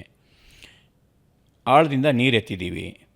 ಬಳಸೋ ನೀರಿನ ಬಗ್ಗೆ ಮಿತವ್ಯಯ ಇರಬೇಕಿತ್ತು. ಅದು ಯಾವುದೂ ಗೊತ್ತೇ ಇಲ್ಲ, ಎಲ್ಲಿಂದ ನೀರು ಬರುತ್ತೆ. ಟ್ಯಾಂಕರಲ್ಲಿ ನೀರು ತರಿಸುವವರು ಕೂಡ ಆ ನೀರನ್ನು ಬಳಸುವಾಗ ಯಾವ ಮಿತವ್ಯಯ ಕಾಣೋದೇ ಇಲ್ಲ. ಮತ್ತು ನೀರಿನ ಬಗ್ಗೆ ಜಾಗೃತಿ, ಆ ಸಣ್ಣ ವಿಚಾರನ ಹೇಳೋದು, ನೀರಿನ ಬಗ್ಗೆ ಜಾಗೃತಿಯನ್ನೇ ನಾವು ಮಾಡಿರೋದಿಲ್ಲ. ಸೆಕೆಂಡಿಗೆ 1 ಹನಿ ಬಿದ್ದರೆ ವರ್ಷಕ್ಕೆ 15,000 ಲೀಟರ್ ನೀರು ಪೋಲಾಗುತ್ತೆ ಒಂದು ಸಣ್ಣ ನಲ್ಲಿಯಲ್ಲಿ. ಮಕ್ಕಳಿಗೆ ಪಾಠ ಪಠ್ಯಗಳೆಲ್ಲ ಅಡುಗೆ ಮನೆಯಿಂದ ಶುರುವಾಗಿ, ಜಗುಲಿಯಿಂದ ಶುರುವಾಗಿ, ಹಿತ್ತಲಿಂದ ಶುರುವಾಗಿ ಎಲ್ಲ ಕಡೆ ಇದೆ. ಆದರೆ ಅದನ್ನು ಹೇಳುವ ವ್ಯವಧಾನ, ಹಿರಿಯರಿಗಿಲ್ಲ ಅಂತ ಕಾಣುತ್ತೆ. ಅವಸರದ ಬದುಕಿನಲ್ಲಿ ನಾವೇನೋ ಮಾಡೋಕ್ಕೆ ಹೊರಟಿದ್ದೀವಿ. ಇದರಲ್ಲಿ ಮಕ್ಕಳಿಗೆ ಒಂದು ಆಸಕ್ತಿ ಮೂಡಿಸಿದರೆ ಅವರು ಈ 10 ಪ್ರಶ್ನೆಗಳಲ್ಲಿ ಉತ್ತರ ಯಾವುದೋ ಕಂಡುಕೊಳ್ತಿದ್ರು. ಆ ಪ್ರಶ್ನೆಗಳನ್ನು ಕೇಳಿದ ನಂತರ ಅವ್ರಿಗೆ ಉತ್ತರ ತೋರಿಸೋದಿದೆಯಲ್ಲ, ಹೇಗೆ ಏನು ಅನ್ನೋದು ಇದೆಯಲ್ಲ, ಅದರಲ್ಲಿ ಒಂದಿಷ್ಟು ಖುಷಿಯ ಕಲಿಕೆ ಇದೆ. ಮತ್ತು ಈ ಮಕ್ಕಳಲ್ಲಿ ಮುಂದಿನ 20 ವರ್ಷ ನಂತರ ಏನಾಗುತ್ತೆ ಅಂತ ಪ್ರಶ್ನೆ ಕೇಳಿದಾಗ ಬೆನ್ನಿಗೆ ಆಕ್ಸಿಜನ್ ಸಿಲಿಂಡರ್ ಕಟ್ಕೊಂಡು ಓಡಾಡಬೇಕಾಗುತ್ತೆ ಅಂತ ಹೇಳ್ತಾರೆ. ಗೊತ್ತಿದೆ ಅವರಿಗೆ, ಗೊತ್ತಿದೆ. ನಾವು ಮರವನ್ನು ಕಥೆಗಳ ರೂಪದಲ್ಲಿ ಪರಿಚಯ ಮಾಡ್ತೀನಿ. ಯಾಕೆಂದರೆ ಪ್ರತಿ ಮರಕ್ಕೂ ಕಥೆಗಳಿದ್ದಾವೆ. ಜಾನಪದ ವಿಜ್ಞಾನ ಬಳಕೆಯ ಜ್ಞಾನದಿಂದ ಕಥೆಗಳಿದ್ದಾವೆ. ಈ ಕಥೆಗಳ ಹಿಂದೆ ಪರಿಚಯ ಮಾಡಿದಾಗ ಒಂದು ಮಗುವಿನ ಹತ್ರ ಮರ ಕಡಿದ್ರೆ ಏನಾಗುತ್ತೆ ಅಂತ ಕೇಳಿದಾಗ ಕಥೆಗಳೆಲ್ಲ ಸತ್ತು ಹೋಗ್ತಾವ್ರಿ ಅಂತಂದು. ಇದು ವ್ಯತ್ಯಯ ಇವತ್ತು. ಅಂದರೆ ಆ ಜ್ಞಾನ ಇದೆಯಲ್ಲ, ಒಂದು ಮಕ್ಕಳ ಏನು ಅರಿವು ಬೆಳೀತಾ ಇದೆಯಲ್ಲ, ಅವ್ರು ನೋಡ್ತಾ ಇರೋ ಪರಿಸರ ಮೊದಲು ಈಗ ಒಂದು 20 ವರ್ಷದಿಂದ ಹೇಗೆ ಕಾಡಿತ್ತು ಗೊತ್ತಿಲ್ಲ, ನದಿ ಇರೋದು ಗೊತ್ತಿಲ್ಲ, ವನ್ಯಜೀವಿಗಳ ಸಂತತಿ ಏನಾಗಿದೆ ಅನ್ನೋದು ಗೊತ್ತಿಲ್ಲ. ಅವ್ರು ಇವತ್ತೇನು ನೋಡ್ತಾ ಇದ್ದಾರೆ, ಬೆಂಗಳೂರು ಟ್ರಾಫಿಕ್ ಇದೇ ಅಷ್ಟೇ ಅವ್ರ ಕಣ್ಣಿಗೆ. ಅವರಿಗೆ ಹಿಂದೆ ಏನೇ ಇತ್ತು ಅನ್ನೋದು ಗೊತ್ತೇ ಇಲ್ಲ. ವೃಷಭಾವತಿ ನೀರು ನದಿ ಇತ್ತು ಅನ್ನೋದೇ ಗೊತ್ತಿಲ್ಲ ಅನೇಕರಿಗೆ. ಇಲ್ಲಿ 285 ಕೆರೆಗಳಿತ್ತು ಅನ್ನೋದು ಗೊತ್ತಿಲ್ಲ. ಇರುವ ಕೆರೆಗಳಲ್ಲಿ ಎಷ್ಟು ನೀರಿದೆ ಅನ್ನೋದು ಗೊತ್ತಿಲ್ಲ. ಇರುವ ಕಣ್ಣಿಗೆ ಕಾಣುವ ವೃಷಭಾವತಿ ಆಗಲಿ ಬೆಳ್ಳಂದೂರಾಗಲಿ ಅವು ಕೆರೆಗಳನ್ನೋದು ಗೊತ್ತಿಲ್ಲ, ಮೋರಿಗಳಾಗಿವೆ. ನಾವು ಅಂದರೆ ನಮ್ಮ ಕೈಯಲ್ಲಿರೋ ಪ್ರಮಾಣ ಪತ್ರಗಳು, ಪದವಿಗಳು, ರ್ಯಾಂಕ್ಗಳ ಮಧ್ಯಗಳಲ್ಲಿ ನಾವು ಎಷ್ಟು ದಡ್ಡರಾಗಿದ್ದೀವಿ ಅಂತ ಯೋಚನೆ ಮಾಡಿ. ಈ ಭೂಮಿಯ ಬಗ್ಗೆ, ಈ ಭೂಮಿ ಮೇಲೆ ಬದುಕಿದ್ದೀವಿ ನಾವು. ಈ ಮನುಷ್ಯ ಇಲ್ಲದೆ ಅದ್ರ ಭೂಮಿ ಇರುತ್ತೆ, ಏನು ತೊಂದರೆ ಇಲ್ಲ. ಆದರೆ ಈ ಭೂಮಿಯ ಮೇಲಿರೋ ಸಸ್ಯ ನೀರು ಇಲ್ಲದೆ ಆದರೆ ಮನುಷ್ಯ ಬದುಕಲಾರ. ಇದು ವನ್ಯಜೀವಿಗಳಿಗೆ ಗೊತ್ತಿದೆ, ಇದೆಲ್ಲವೂ ಗೊತ್ತಿದೆ, ಆದರೆ ಮನುಷ್ಯನಿಗೆ ಗೊತ್ತಿಲ್ವಲ್ಲ. ಇದು ಈ ಕಾಲದ ಏನು ಹೇಳ್ತೀವಿ ಶೈಕ್ಷಣಿಕ ಪ್ರಗತಿಯ ನಡುವಿನ ಒಂದು ವೈರುಧ್ಯ ಅಂತ ಹೇಳ್ತೀನಿ ನಾನು. ಕಾಡು ಮತ್ತು ನೀರು ಇವೆರಡರ ಮಹತ್ವವನ್ನು ತಿಳ್ಕೊಳ್ಳೋದ ಹೊರತು ನಾವು ಬದುಕೋದಕ್ಕೆ ಸಾಧ್ಯ ಇಲ್ಲ, ಮುಂದಿನ ಜನ್ರೇಷನ್ಗೂ ಈ ಬದುಕನ್ನು ಪಾಸ್ ಆನ್ ಮಾಡೋದಕ್ಕೆ ಸಾಧ್ಯ ಇಲ್ಲ. ಆದರೆ ಇವತ್ತಿನ ಕಾಲದಲ್ಲಿ ನೋಡ್ತಾ ಇದ್ದರೆ ಕಾಡಿನ ನಾಶ ಯಥೇಚ್ಛವಾಗಿ ಆಗ್ತಾ ಇದೆ. ಜೊತೆಗೆ ನೀರಿನ ಮೂಲ ಮತ್ತು ನೀರಿನ ಆ ಕ್ವಾಲಿಟಿಯನ್ನು ಉಳಿಸುವಲ್ಲೂ ಕೂಡ ಯಾವ ಸರ್ಕಾರಗಳು ಹೆಚ್ಚಿನ ಗಮನ ಕೊಡೋದಿಲ್ಲ. ನಾನು ಇತ್ತೀಚೆಗೆ ಬಹಳಷ್ಟು ನದಿಗಳನ್ನು ಹೋಗಿ ನೋಡಿದಾಗಲೂ ಕೂಡ ಒಂದು ಜನರಿಗೆ ಅವೇರ್ನೆಸ್ ಇಲ್ಲ, ಕೊಳಕು ಮಾಡೋದನ್ನು ಕಲಿತಿರ್ತಾರೆ. ಇನ್ನೊಂದು, ಸರ್ಕಾರಗಳು ಕೂಡ ತ್ಯಾಜ್ಯಗಳನ್ನು ಫ್ಯಾಕ್ಟ್ರಿಗಳಿಂದ ನದಿಗಳಿಗೆ ಬಿಡೋದಾದರೆ ಅದಕ್ಕೆ ಅನುಸರಿಸಬೇಕಾದ ಕ್ರಮ ಏನು, ಇದು ಯಾವುದರ ಬಗ್ಗೆನೂ ಗಮನ ಕೊಡ್ತಾ ಇಲ್ಲ. ನನ್ನ ಪ್ರಶ್ನೆ ಕಾಡೋದು ಜೀವದ ಮೂಲಗಳನ್ನು ಉಳಿಸೋದ್ರಲ್ಲೇ ಈ ಪರಿಯ ನಿರ್ಲಕ್ಷ್ಯಗಳು ಯಾಕಿವೆ ಅಂತ. ಕರ್ನಾಟಕದ ನದಿಗಳಿಗೆ ಬರೋಣ. ಹೇಗಿದೆ ನದಿಗಳ ಸ್ಥಿತಿ? ಜೀವ ನದಿಗಳ ಸಾವಿನ ಕಥನ ಶುರುವಾಗಿ ಎಷ್ಟೋ ವರ್ಷಗಳಾಗಿದೆ. ನೀವು ಮೊದಲು ನಮಗೆ ವಿದ್ಯುತ್ ಬೇಕು ಅಂತ ಅಣೆಕಟ್ಟುಗಳನ್ನು ಹಾಕಿದ್ವಿ. ಪಕ್ಕದ ಕಾಡುಗಳು ಮುಳುಗಿ ಹೋಯಿತು, ಅದಕ್ಕೆ ಕಡಿದ್ವಿ. ಕೊಡಲಿಯಿಂದ ಮರ ಕಡಿತಾ ಇದ್ದ ಕಾಲ ಹೋಗಿ ಗರಗಸದಿಂದ ಮರ ಕಡಿಯುವ ವೇಗ ಬಂತು. ಈ ರಸ್ತೆಗಳಿದೆಯಲ್ಲ, ನಮಗೆ ಎಲ್ಲವೂ ಇವತ್ತು ಮಾತಾಡ್ತೀವಿ, ಉದ್ದದಷ್ಟೇ ಅಗಲ ಆಗಬೇಕನ್ನೋ ನಮ್ಮ ರಸ್ತೆ ಅನ್ನೋ ರೀತಿಯಲ್ಲಿ ನಮ್ಮ ವೇಗ ಬಂದುಬಿಟ್ಟಿದೆ. ನನಗೆ 60 ಕಿಲೋಮೀಟ್ರು ಅಥವಾ ಚಕಡಿಯಲ್ಲಿ ಹೋದ 15 ಕಿಲೋಮೀಟ್ರು 13 ಕಿಲೋಮೀಟ್ರು ಒಂದು ಗಂಟೆಯ ವೇಗ ಹೋಗಿ ಇವತ್ತು 120 ಕಿಲೋಮೀಟ್ರ್ ವೇಗದಲ್ಲಾದರೂ ನಂಗೆ ತಲುಪಬೇಕು ಅಂತ. ವೇಗವಾಗಿ ಹೋಗಿ ತಲುಪಿ ಇವನೇನೋ ಇದೇನೋ ಸಾಧನೆ ಮಾಡ್ತಾನೆ ಅಂತಲ್ಲ, ಅಂತೂ ವೇಗದಲ್ಲಿ ಓಡ್ತಾ ಇದ್ದೀವಿ. ನೋಡಿ, 18ನೇ ಶತಮಾನ 1850-35ರವರೆಗೂ ನಾವು ರಸ್ತೆಗಳಿಲ್ಲ ನಮಗೆ. ಈ ಸುಳ್ಯದ ಕಡೆಗೆ ರಸ್ತೆ ಆಗಿರೋದೇ ಅಮರ ಸುಳ್ಯದ ಹಂಗೆ ಆದಾಗ 1832 ಏನೋ ಇರಬೇಕು, 32-35 ಇಸ್ವಿಯಲ್ಲಿ. 1850-70ರ ದಶಕಗಳಲ್ಲಿ ಘಟ್ಟ ಮತ್ತು ಕರಾವಳಿಯ ಮಧ್ಯೆ ರಸ್ತೆ ಆಗಿದೆ. ಚಕಡಿ ಗಾಡಿ ಅನ್ನೋದು ಹಳ್ಳ ಕೊಳ್ಳಗಳು ತಗ್ಗು ದಿನ್ನೆಗಳು ಇರುವ ಕಾರಣಕ್ಕಾಗಿ ಓಡಾಡಿಲ್ಲ ಅಲ್ಲಿ. ಇವಾಗ ಅದು ಆ ರಸ್ತೆಗಳಾಗಿ, ಕಾಲುದಾರಿಗಳಾಗಲಿ ರಸ್ತೆಗಳಾಗಿ ನಮ್ಮ ವೇಗ ಪಡ್ಕೊಂಡು ಇವತ್ತು ನಾವು ಅಭಿವೃದ್ಧಿಯ ಉತ್ತುಂಗಕ್ಕೆ ಹೋಗಿದ್ದೀವಿ ಅಂತ ಇದರಲ್ಲಿದ್ದೀವಿ. ನಾವು ಮೊದಲು ಯೋಚನೆ ಮಾಡಬೇಕು, ನಾವು ಎಲ್ಲಿಂದ ಬಂದಿದ್ದೀವಿ, ಹೇಗೆ ಬಂದಿದ್ದೀವಿ ಅಂತ. 100-120 ವರ್ಷಗಳಿಂದ ಹಿಂದೆ ಹೇಗಿತ್ತಲ್ಲ ಇತಿಹಾಸ, ಮತ್ತು ಇದು ನಮ್ಮ ಅಜ್ಜನೋ ನಮ್ಮ ಅಪ್ಪನೋ ಹೇಗೆ ಕಷ್ಟಪಟ್ಟಿದ್ದ ಅನ್ನೋದು ನಾವು ಮಕ್ಕಳಿಗೆ ಯಾರಿಗೂ ಹೇಳಲ್ಲ. ನಾವು ಸುಖ ಬರೆಸೋ ರೀತಿಯಲ್ಲಿ ಹೋಗ್ಬಿಟ್ಟಿದ್ದೀವಿ. ಹಾಗಾಗಿ ನಾವು ಕಳ್ಕೊಂಡ ನದಿಗಳ ಬಗ್ಗೆ ಹೇಳಿಲ್ಲ, ನಾವು ಕಳ್ಕೊಂಡ ಕಾಡಿನ ಬಗ್ಗೆ ಹೇಳಿಲ್ಲ, ವನ್ಯಜೀವಿಗಳ ಬಗ್ಗೆ ಹೇಳಿಲ್ಲ, ಕೆರೆಗಳ ಬಗ್ಗೆ ಹೇಳಿಲ್ಲ.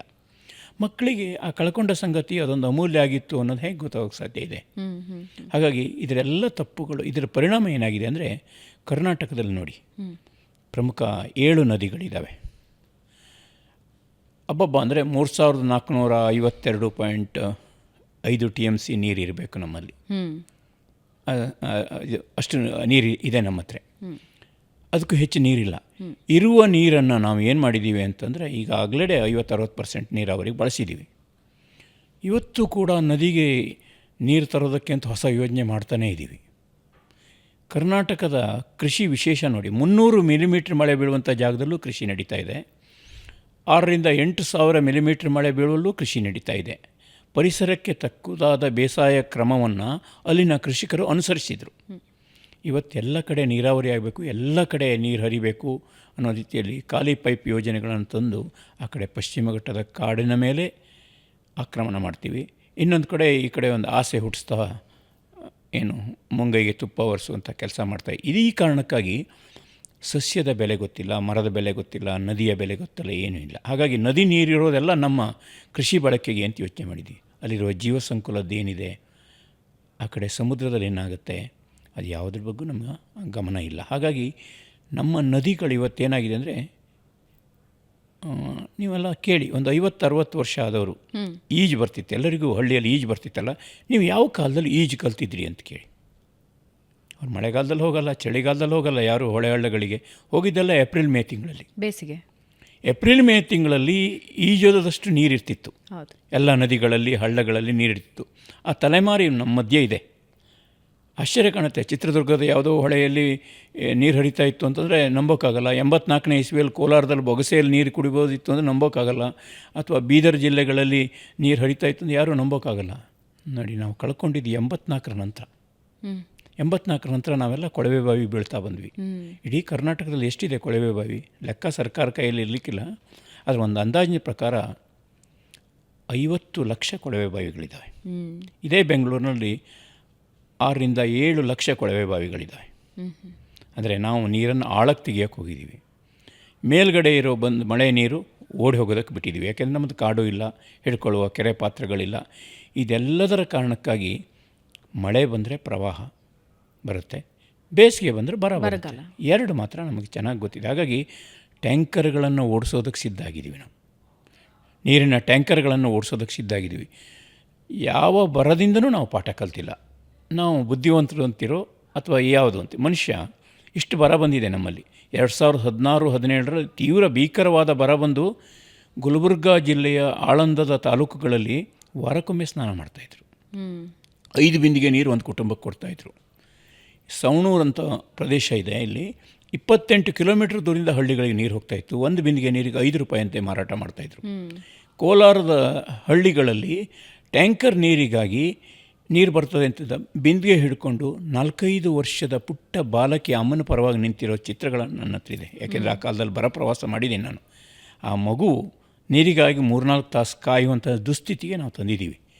ಅಂದರೆ ಇದೆಲ್ಲ ನಾವೇ ಬರಮಾಡಿಕೊಂಡಂತಹ ಬರ ಮತ್ತು ಜಲಕ್ಷಾಮ. ನದಿಗಳನ್ನು ಕೊಂದಿದ್ದೀವಿ. ನದಿಗಳನ್ನು ಹೇಗೆ ಕೊಲ್ಬೋದು ಅನ್ನೋದಕ್ಕೆ ಅತ್ಯುತ್ತಮ ಪ್ರಾತ್ಯಕ್ಷಿಕೆಗಳನ್ನು ನಾವು ಕರ್ನಾಟಕದಲ್ಲಿ ಅದನ್ನು ತುಂಗಾ ಮೂಲದಲ್ಲಿಟ್ಟಿದ್ದೀವಿ. ಒಂದೆರಡು ಉದಾಹರಣೆಗಳನ್ನು ಮೆನ್ಷನ್ ಮಾಡ್ಬೋದು. ಯಾವ ರೀತಿ ಮನುಷ್ಯ ನದಿಗಳನ್ನು ಕೊಲ್ತಾ ಬಂದಿದ್ದಾನೆ? ಒಂದು ಮೈನಿಂಗ್ ಆಯಿತು. ಮೈನಿಂಗ್ ಮಾಡ್ತಾನೆ ಅಲ್ಲಿರುವ ಗಿಡಗಳನ್ನು ತೆಗೆದ್ವಿ, ಭೂಮಿ ಅಗಿತಾ ಹೋದ್ವಿ. ಮಳೆಗಾಲದಲ್ಲಿ ಪ್ರವಾಹದಲ್ಲಿ ಅದು ಹೂಳು ಕೆಳಗಡೆ ತುಂಬಿತು. ನೀವು ಯಾವುದೇ ನದಿಯನ್ನು ಅಂಚಿಗೆ ನಡ್ಕೊಂಡು ಹೋದರೆ ಆಳದ ಗುಂಡಿಗಳಿರ್ತವೆ. ಆಳದ ಗುಂಡಿಗಳಿಗೆ ಹೆಸರಿರುತ್ತೆ. ಅದು ಮೊಸಳೆ ಗುಂಡಿ ಅಂತನೋ ಭೂತನ ಗುಂಡಿ ಅಂತನೋ ಏನೋ ಹೆಸರಿಡ್ತಾರೆ. ಸಾಮಾನ್ಯವಾಗಿ ಹಳ್ಳಿಯಲ್ಲಿ ಹೆಸರಿಡುತ್ತೆ. ಇವಾಗ ಆ ಗುಂಡಿ ಹೇಳ್ತಾರಲ್ಲ ಮೊಸಳೆ ಗುಂಡಿ ಅಂತ, ಆ ಮೊಸಳೆ ಗುಂಡಿಗಳು ಲೇವಲ್ ಆಗಿಬಿಟ್ಟಿದ್ದಾವೆ. ಕ್ರಿಕೆಟ್ ಇದು ವಾಲಿಬಾಲ್ ಆಟ ಆಡ್ಬೋದು. ಯಾಕೆಂದರೆ ಜನವರಿ-ಫೆಬ್ರವರಿಗೆ ಅದು ಬಯಲಾಗಿ ಕಾಣುತ್ತೆ. ಯಾವ ಮೊಸಳೆ ಗುಂಡಿ ಹೀಗಾಗಿತ್ತೋ, ಯಾವ ಹುಲಿದೇವ್ರ ಕಾನು ಅಂತ ಹೇಳುವಂಥದ್ದು ಬರೇ ಗುಡ್ಡವಾಗಿ ಕಾಣುತ್ತೋ ಅಂದರೆ ಸ್ಥಿತಿಯನ್ನು ಲೆಕ್ಕ ಹಾಕಿ ಇವತ್ತು ಹುಲಿದೇವರ ಕಲ್ಲುಗಳು ಅಂತಿರುತ್ತೆ. ಅದು ಮತ್ತೇನೂ ಅಲ್ಲ, ಅಲ್ಲಿ ಹುಲಿ ಇದ್ದ ಸಂಕೇತ ಅಷ್ಟೇ. ಹಿಂದೆ ಹುಲಿ ಇತ್ತು, ಜನಪದರು ಅಲ್ಲಿ ಹುಲಿ ಇದೆಯೋ ನಮಗೇನು ತೊಂದರೆ ಕೊಡಬೇಡ ಅಂತೇಳಿ ಒಂದು ಕಲ್ಲಿಟ್ಟು ಏನೋ ಹಾನಿ ಆದಾಗ ಪೂಜೆ ಮಾಡೋಕ್ಕೆ ಸ್ಟಾರ್ಟ್ ಮಾಡಿದರು. ಭಯದಿಂದ ಭಕ್ತಿ ಹುಟ್ಕೊಳ್ತು. ಇವತ್ತು ಅದೇ ಜಾಗಗಳು ನಗರಗಳ ಮಧ್ಯೆ ಸಿಕ್ಕೊಂಡಿದ್ದಾವೆ, ಮಹಾನಗರಗಳಾಗಿದೆ. ಒಂದು ಅಣುಕು ಪ್ರದರ್ಶನ, ನೈಸರ್ಗಿಕ ಇತಿಹಾಸ ಅಂತ ಹೇಳ್ತೀವಿ, ಜನಪದ ಇತಿಹಾಸದ ಅಣುಕು ಪ್ರದರ್ಶನ ರಾಜ್ಯದ ಎಲ್ಲ ಕಡೆ ನದಿ ಕಣಿವೆಗಳಲ್ಲಿದೆ. ಅಲ್ಲಿ ಒಂದು ಕಡೆ ಹುಲಿ ಸಾಕ್ಷ್ಯ ಸಿಗುತ್ತೆ, ನಾಗಬನಗಳನ್ನು ಕಾಂಕ್ರೀಟ್ ಆಗಿದ್ದು ನೋಡ್ತೀವಿ, ನದಿ ಕಣಿವೆಗಳು ಅಥವಾ ದೇವರ ಕಾಡುಗಳಲ್ಲಿ ಇದಾಗಿ ಬದಲಾವಣೆಗಳನ್ನು ನೋಡ್ತೀವಿ. ಎಲ್ಲ ನದಿ ಮೂಲಗಳಲ್ಲಿ ಹಿಂದೆ ಯೋಚನೆ ಮಾಡಲೇ ಇಲ್ಲ, ನಾವು ಗಣಿಗಾರಿಕೆ ಮಾಡಿದ್ದೀವಿ. ಅದು ಕಾಳಿ ನದಿಯ ಪ್ರದೇಶ ಆಗಿರ್ಬೋದು, ತುಂಗಭದ್ರಾ ಆಗಿರ್ಬೋದು, ಅದನ್ನು ಮಾಡ್ತಾನೆ ಹಾಳು ಮಾಡಿದ್ದೀವಿ. ಮೊದಲು ಮರಗಳನ್ನು ಕಡಿದ್ವಿ, ವಿದೇಶಕ್ಕೆ ಮರಗಳನ್ನು ಕಡಿತಾನೇ ದೊಡ್ಡ ಹಾನಿಯನ್ನು ಮಾಡಿದ್ದೀವಿ. ಬ್ರಿಟಿಷ್ ಕಾಲದಲ್ಲಿ ತೇಗ ದೊಡ್ಡ ಬೆಲೆ ಬಾಳುವಂಥ ಮರ. ಅವರಿಗೆ ಏನು ಬಂಗಲೆಗಳನ್ನು ಕಟ್ಟೋದಕ್ಕೆ, ರೈಲ್ವೆ ಸ್ಲೀಪರ್ಗಳಿಗೆ, ಲ್ಯಾಟ್ರಿನಲ್ಲಿ ಕೂತ್ಕೊಳ್ಬೇಕಾದ ಹಲಗೆಗಳಿಗಾಗಿಯೂ ನಮ್ಮ ತೇಗ ಬೇಕಾಯಿತು. ಹಾಗಾಗಿ ಅವರು ನಮ್ಮ ಕಾಡಿನಲ್ಲಿರುವ ನೈಸರ್ಗಿಕ ತೇಗವನ್ನು ಕತ್ತರಿಸೋಕೆ ಆರಂಭಿಸಿದರು. ಕಾಡಿನ ನೈಸರ್ಗಿಕ ತೇಗಗಳು ಕೊರತೆಯಾದಾಗ ತೇಗದ ತೋಟಗಳು ಶುರುವಾದವು.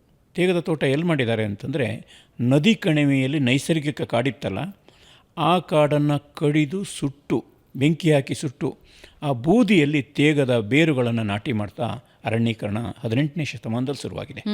ಹೆಚ್ಚು ಕಡಿಮೆ ಮಲೆನಾಡಿನ ಜಿಲ್ಲೆಗಳಲ್ಲಿ ಲಕ್ಷಾಂತರ ಹೆಕ್ಟೇರ್ ಪ್ರದೇಶವನ್ನು ಈ ಕಾರಣಕ್ಕಾಗಿ ಸುಟ್ಟಿದ್ದಿದೆ. ಅದು 18ನೇ ಶತಮಾನದ ಕಥೆ. ಅದಾದ ನಂತರ ಅದು ತೇಗದ ತೋಟ ಅಂಥೇಳಿ ಬೆಲೆ ಬಾಳುವ ಮರ ಅಂತ ಹೇಳ್ತಾ ಇದ್ದೀವಿ.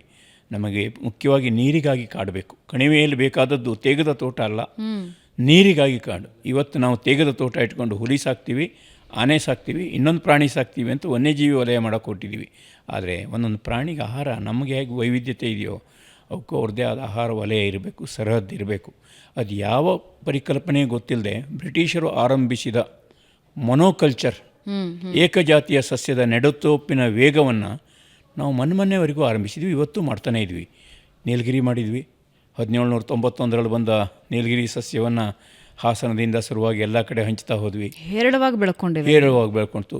1930ರಲ್ಲಿ ಪಶ್ಚಿಮ ಬಂಗಾಳಕ್ಕೆ ಬಂದಂತಹ ಆಸ್ಟ್ರೇಲಿಯನ್ ಮೂಲದ ಅಕೇಶಿಯಾವನ್ನು ಪಶ್ಚಿಮ ಘಟ್ಟದ ಉದ್ದಕ್ಕೂ ಹಾಕ್ತಾ ಬಂದ್ವಿ. ನೈಸರ್ಗಿಕ ಮರಗಳನ್ನು ಧ್ವಂಸ ಮಾಡಿ ಬೆಂಕಿ ಹಾಕಿ ಇದನ್ನು ಹಾಕ್ತಾ ಬಂದ್ವಿ. ಕ್ಯಾಸುರಿನಾ ಅಂತ ಗಾಳಿ ಗಿಡ ಅಂತ ಹೇಳ್ತೀವಿ, ಅದನ್ನು ಹಾಕ್ತಾ ಬಂದ್ವಿ. ಈ ರೀತಿಯಾಗಿ ನದಿ ಕಣಿವೆಗಳಲ್ಲಿ, ಗುಡ್ಡಗಳಲ್ಲಿ ವಿದೇಶಿ ಸಸ್ಯ ತಂದ್ವಿ. ಅಲ್ಲಿ ಸಕ್ಸಸ್ ಇತ್ತು ಇಲಾಖೆಗೆ. ಯಾಕೆ ಗೊತ್ತಾ? ನಾವು ನೆಟ್ಟು ಸಸಿ ಮರ ಆಗಬೇಕಲ್ಲ, ಅದು ವಾಪಸ್ ನಮಗೆ ರಿಟರ್ನ್ ಬರಬೇಕು. 10 ವರ್ಷ 15 ವರ್ಷ ಕಡಿದ್ರೆ. ವಿದೇಶಿ ಸಸ್ಯಗಳಿಗೆ ಕೀಟಬಾಧೆ ಇರಲಿಲ್ಲ, ರೋಗಬಾಧೆ ಇರಲಿಲ್ಲ. ಬೇರೆ ಪರಕೀಯ ನೆಲದಲ್ಲಿ ಏನು ಉಷ್ಣವಲಯದ ಈ ಪ್ರದೇಶಗಳಲ್ಲಿ ಸಕ್ಸಸ್ ಆಗುತ್ತೆ ಅಂದ್ಕೊಂಡ್ರು. ನಾವು ರ್ಯಾಂಕ್ ಸ್ಟೂಡೆಂಟನ್ನು ಇಂಜಿನಿಯರಿಂಗ್ ಕಳಿಸಿದಾಗೆ ಮೊದಲ ಹಂತದ ಅರಣ್ಯೀಕರಣದಲ್ಲಿ ಗೆದ್ದ ಇದೇ ಸಸ್ಯಗಳನ್ನು ಪಶ್ಚಿಮ ಘಟ್ಟದ ಕಣಿವೆಗಳಲ್ಲಿ, ಗುಡ್ಡಗಳಲ್ಲಿ ಬಿಟ್ವಿ. ಪರಿಣಾಮ ನೆಲದಲ್ಲಿ ಬೆಳೆಯುವ ಹುಲ್ಲುಗಳು ಕಣ್ಮರೆ ಆಯಿತು. ಹುಲ್ಲುಗಳಿಲ್ಲದೆ ಹೋದಾಗ ಪ್ರಾಣಿಗಳು ಕೃಷಿ ಬೆಳೆಗಳಿಗೆ ಬರೋದಕ್ಕೆ ಸ್ಟಾರ್ಟ್ ಆದವು. ಅಲ್ಲಿ ವನ್ಯಜೀವಿ ಸಂಘರ್ಷಗಳು ಶುರುವಾದವು.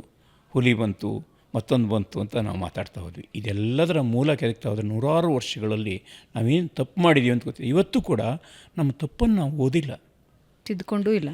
ಅನುಭವದಿಂದ ಪಾಠ ಕಲಿತೇ ಇಲ್ಲ. ನಾನು ಯಾವತ್ತೂ ಕರ್ನಾಟಕದ ಅರಣ್ಯ ಭವನ ಇದೆ ಇಲ್ಲಿ ಮಲ್ಲೇಶ್ವರಂದಲ್ಲಿ. ನಾನು ಅಧಿಕಾರಿಗಳಿಗೆ ಹೇಳ್ತೀನಿ, IFSಗಳಿಗೆ ಇದು ಕೇಳೋದಿಷ್ಟೇ, ಬ್ರಿಟಿಷ್ ಕಾಲದಿಂದ ಈವರೆಗಿನ ಅರಣ್ಯೀಕರಣದ ಅನುಭವ ಇದೆಯಲ್ಲ, ಹೆಚ್ಚು ಕಡಿಮೆ ಒಂದು 2 ಶತಮಾನದ ಅನುಭವ ಇದೆ ನಮಗೆ. 2 ಶತಮಾನದ 200 ವರ್ಷದ ಅನುಭವ ಇದೆ. ಅನುಭವದಲ್ಲಿ ಎಷ್ಟು ದೋಷ ಇತ್ತು, ನಾವೇನು ಸರಿಪಡಿಸ್ಕೊಂಡಿವಿ, ಈಗೇನು ಮಾಡ್ತೀವಿ ಅಂತ ಏನಾದರೂ ಕಲ್ತಿದ್ದೀರಾ ಅಂತ ಕೇಳಿ. ಇವತ್ತಿಗೂ ಅರಣ್ಯೀಕರಣ ಅನ್ನೋದು ಪ್ರಯೋಗಕ್ಕೆ ಎಸೆಯುವ ಆಟ ಆಗಿದೆ. ಸರ್, ಎಷ್ಟೋ ಜನ ಅಧಿಕಾರಿಗಳು ಅಥವಾ ಸಿಬ್ಬಂದಿಗೆ ಅರಣ್ಯೀಕರಣದ ಪೂರ್ಣ ಜ್ಞಾನ ಇದೆ? ಅವರ ತರಬೇತಿಗಳನ್ನು ನೋಡಿ. ಅಲ್ಲ, ನನ್ನ ಪ್ರಶ್ನೆ ಯಾಕೆಂದರೆ ಕೆಲವೊತ್ತು ಕೂತು ಮಾತನಾಡಿದ್ರೆ ನಮ್ಮ ಹತ್ರ ಇರೋ ಅಲ್ಪ ಸ್ವಲ್ಪ ನಾಲೆಡ್ಜನ್ನೇ ನಾವು ಅವ್ರ ಹತ್ರ ಶೇರ್ ಮಾಡಬೇಕು ಅನಿಸುತ್ತೆ. ಕೆಲವೊಬ್ಬರ ಬಗ್ಗೆ ನನಗೆ ಎಕ್ಸ್ಪೀರಿಯನ್ಸ್ ಆಗಿರೋದ್ರಿಂದ ಕೇಳ್ತಿದ್ದೀನಿ. ತರಬೇತಿ ಏನು ತರಬೇತಿ ಆಗುತ್ತೆ ಸರ್? ಆ ತರಬೇತಿ ಮತ್ತು ಎಲ್ಲದರಲ್ಲೂ ಅಪ್ಡೇಟ್ ಆಗ್ತಾ ಇರಬೇಕಾಗತ್ತೆ, ಬಟ್ ಆ ಅಪ್ಡೇಟಿನ ಕೊರತೆ ಕೂಡ ಇದೆ. ಅವರ ತರಬೇತಿ ಪುಸ್ತಕದ ಜ್ಞಾನಕ್ಕಿರುತ್ತೆ. ಹಿಂದೆಲ್ಲ ನಮ್ಮ ಹಿರಿಯ ಅರಣ್ಯಾಧಿಕಾರಿಗಳು ನಿವೃತ್ತರಾದಾಗ ಅಥವಾ ನಿವೃತ್ತಿ ಹಂತಕ್ಕೆ ಬಂದಾಗ ಅನುಭವವನ್ನು ಪುಸ್ತಕ ರೂಪದಲ್ಲಿ ಬರಿತಾಯಿದ್ರು. ನೀವು ಓದ್ತೀರಿ, ಯಲ್ಲಪ್ಪ ರೆಡ್ಡಿಯವರು, AC ಲಕ್ಷ್ಮಣ್ ಅವರು, ಹೀಗೆ ಅನೇಕರು ಪುಸ್ತಕ ಬರೆದಿದ್ದಾರೆ. ಇವತ್ತು ತುಂಬ ಜನ IFSಗಳು ರಿಟೈರ್ಡ್ ಆಗ್ತಾರೆ. ಬೆಂಗಳೂರಿನ ಅರಣ್ಯ ಭವನದಲ್ಲೇ 40ಕ್ಕೂ ಹೆಚ್ಚು ಹಿರಿಯ ಅಧಿಕಾರಿಗಳ ದಂಡಿದೆ. ಎಷ್ಟು ಜನ ಪುಸ್ತಕ ಬರೆದಿಲ್ಲ. ಆಮೇಲೆ ಇನ್ನೊಂದು, ಕಾಡಿಗೆ ಹೋಗೋದಿದೆಯಲ್ಲ, ಕಾಡಿಗೆ ಹೋಗಿ ಅಲ್ಲಿನ ಸಸ್ಯಗಳ ಬಗ್ಗೆ, ಬೆಳೆಯೋ ರೀತಿಗಳ ಬಗ್ಗೆ, ನರ್ಸರಿಗಳ ಬಗ್ಗೆ ತಿಳ್ಕೊಳ್ಳೋದಿದೆಯಲ್ಲ, ಅದು ಮರೆತೋಗಿದೆ. ಯಾಕೆಂದರೆ ಪ್ರತಿಯೊಬ್ಬ ಹೊಸ ಅಧಿಕಾರಿ ಬಂದಾಗಲೂ ಕೂಡ ಅರಣ್ಯೀಕರಣದ ಸ್ವರೂಪ ಚೇಂಜ್ ಮಾಡ್ತಾನೆ. ಒಬ್ಬ ಬರ್ತಾನೆ, ಯಾವುದೇ ಸಸಿ ನೆಡೋದು ಬೇಡ, ತಂತಿ ಬೇಲಿ ಹಾಕ್ಬಿಡೋಣ ಅಂತ ಹೇಳ್ತಾನೆ. ಅಂದರೆ ಪ್ರಾಣಿಗಳು ಯಾವುದು ಅಲ್ಲೂ ಓಡಾಡೋಕ್ಕೆ ಅವಕಾಶ ಇಲ್ಲದ ಹಾಗೆ ಕಾಂಕ್ರೀಟ್ ಬೇಲಿಗಳನ್ನು ಮಾಡ್ಬೋಣ ಅಂತಾನೆ.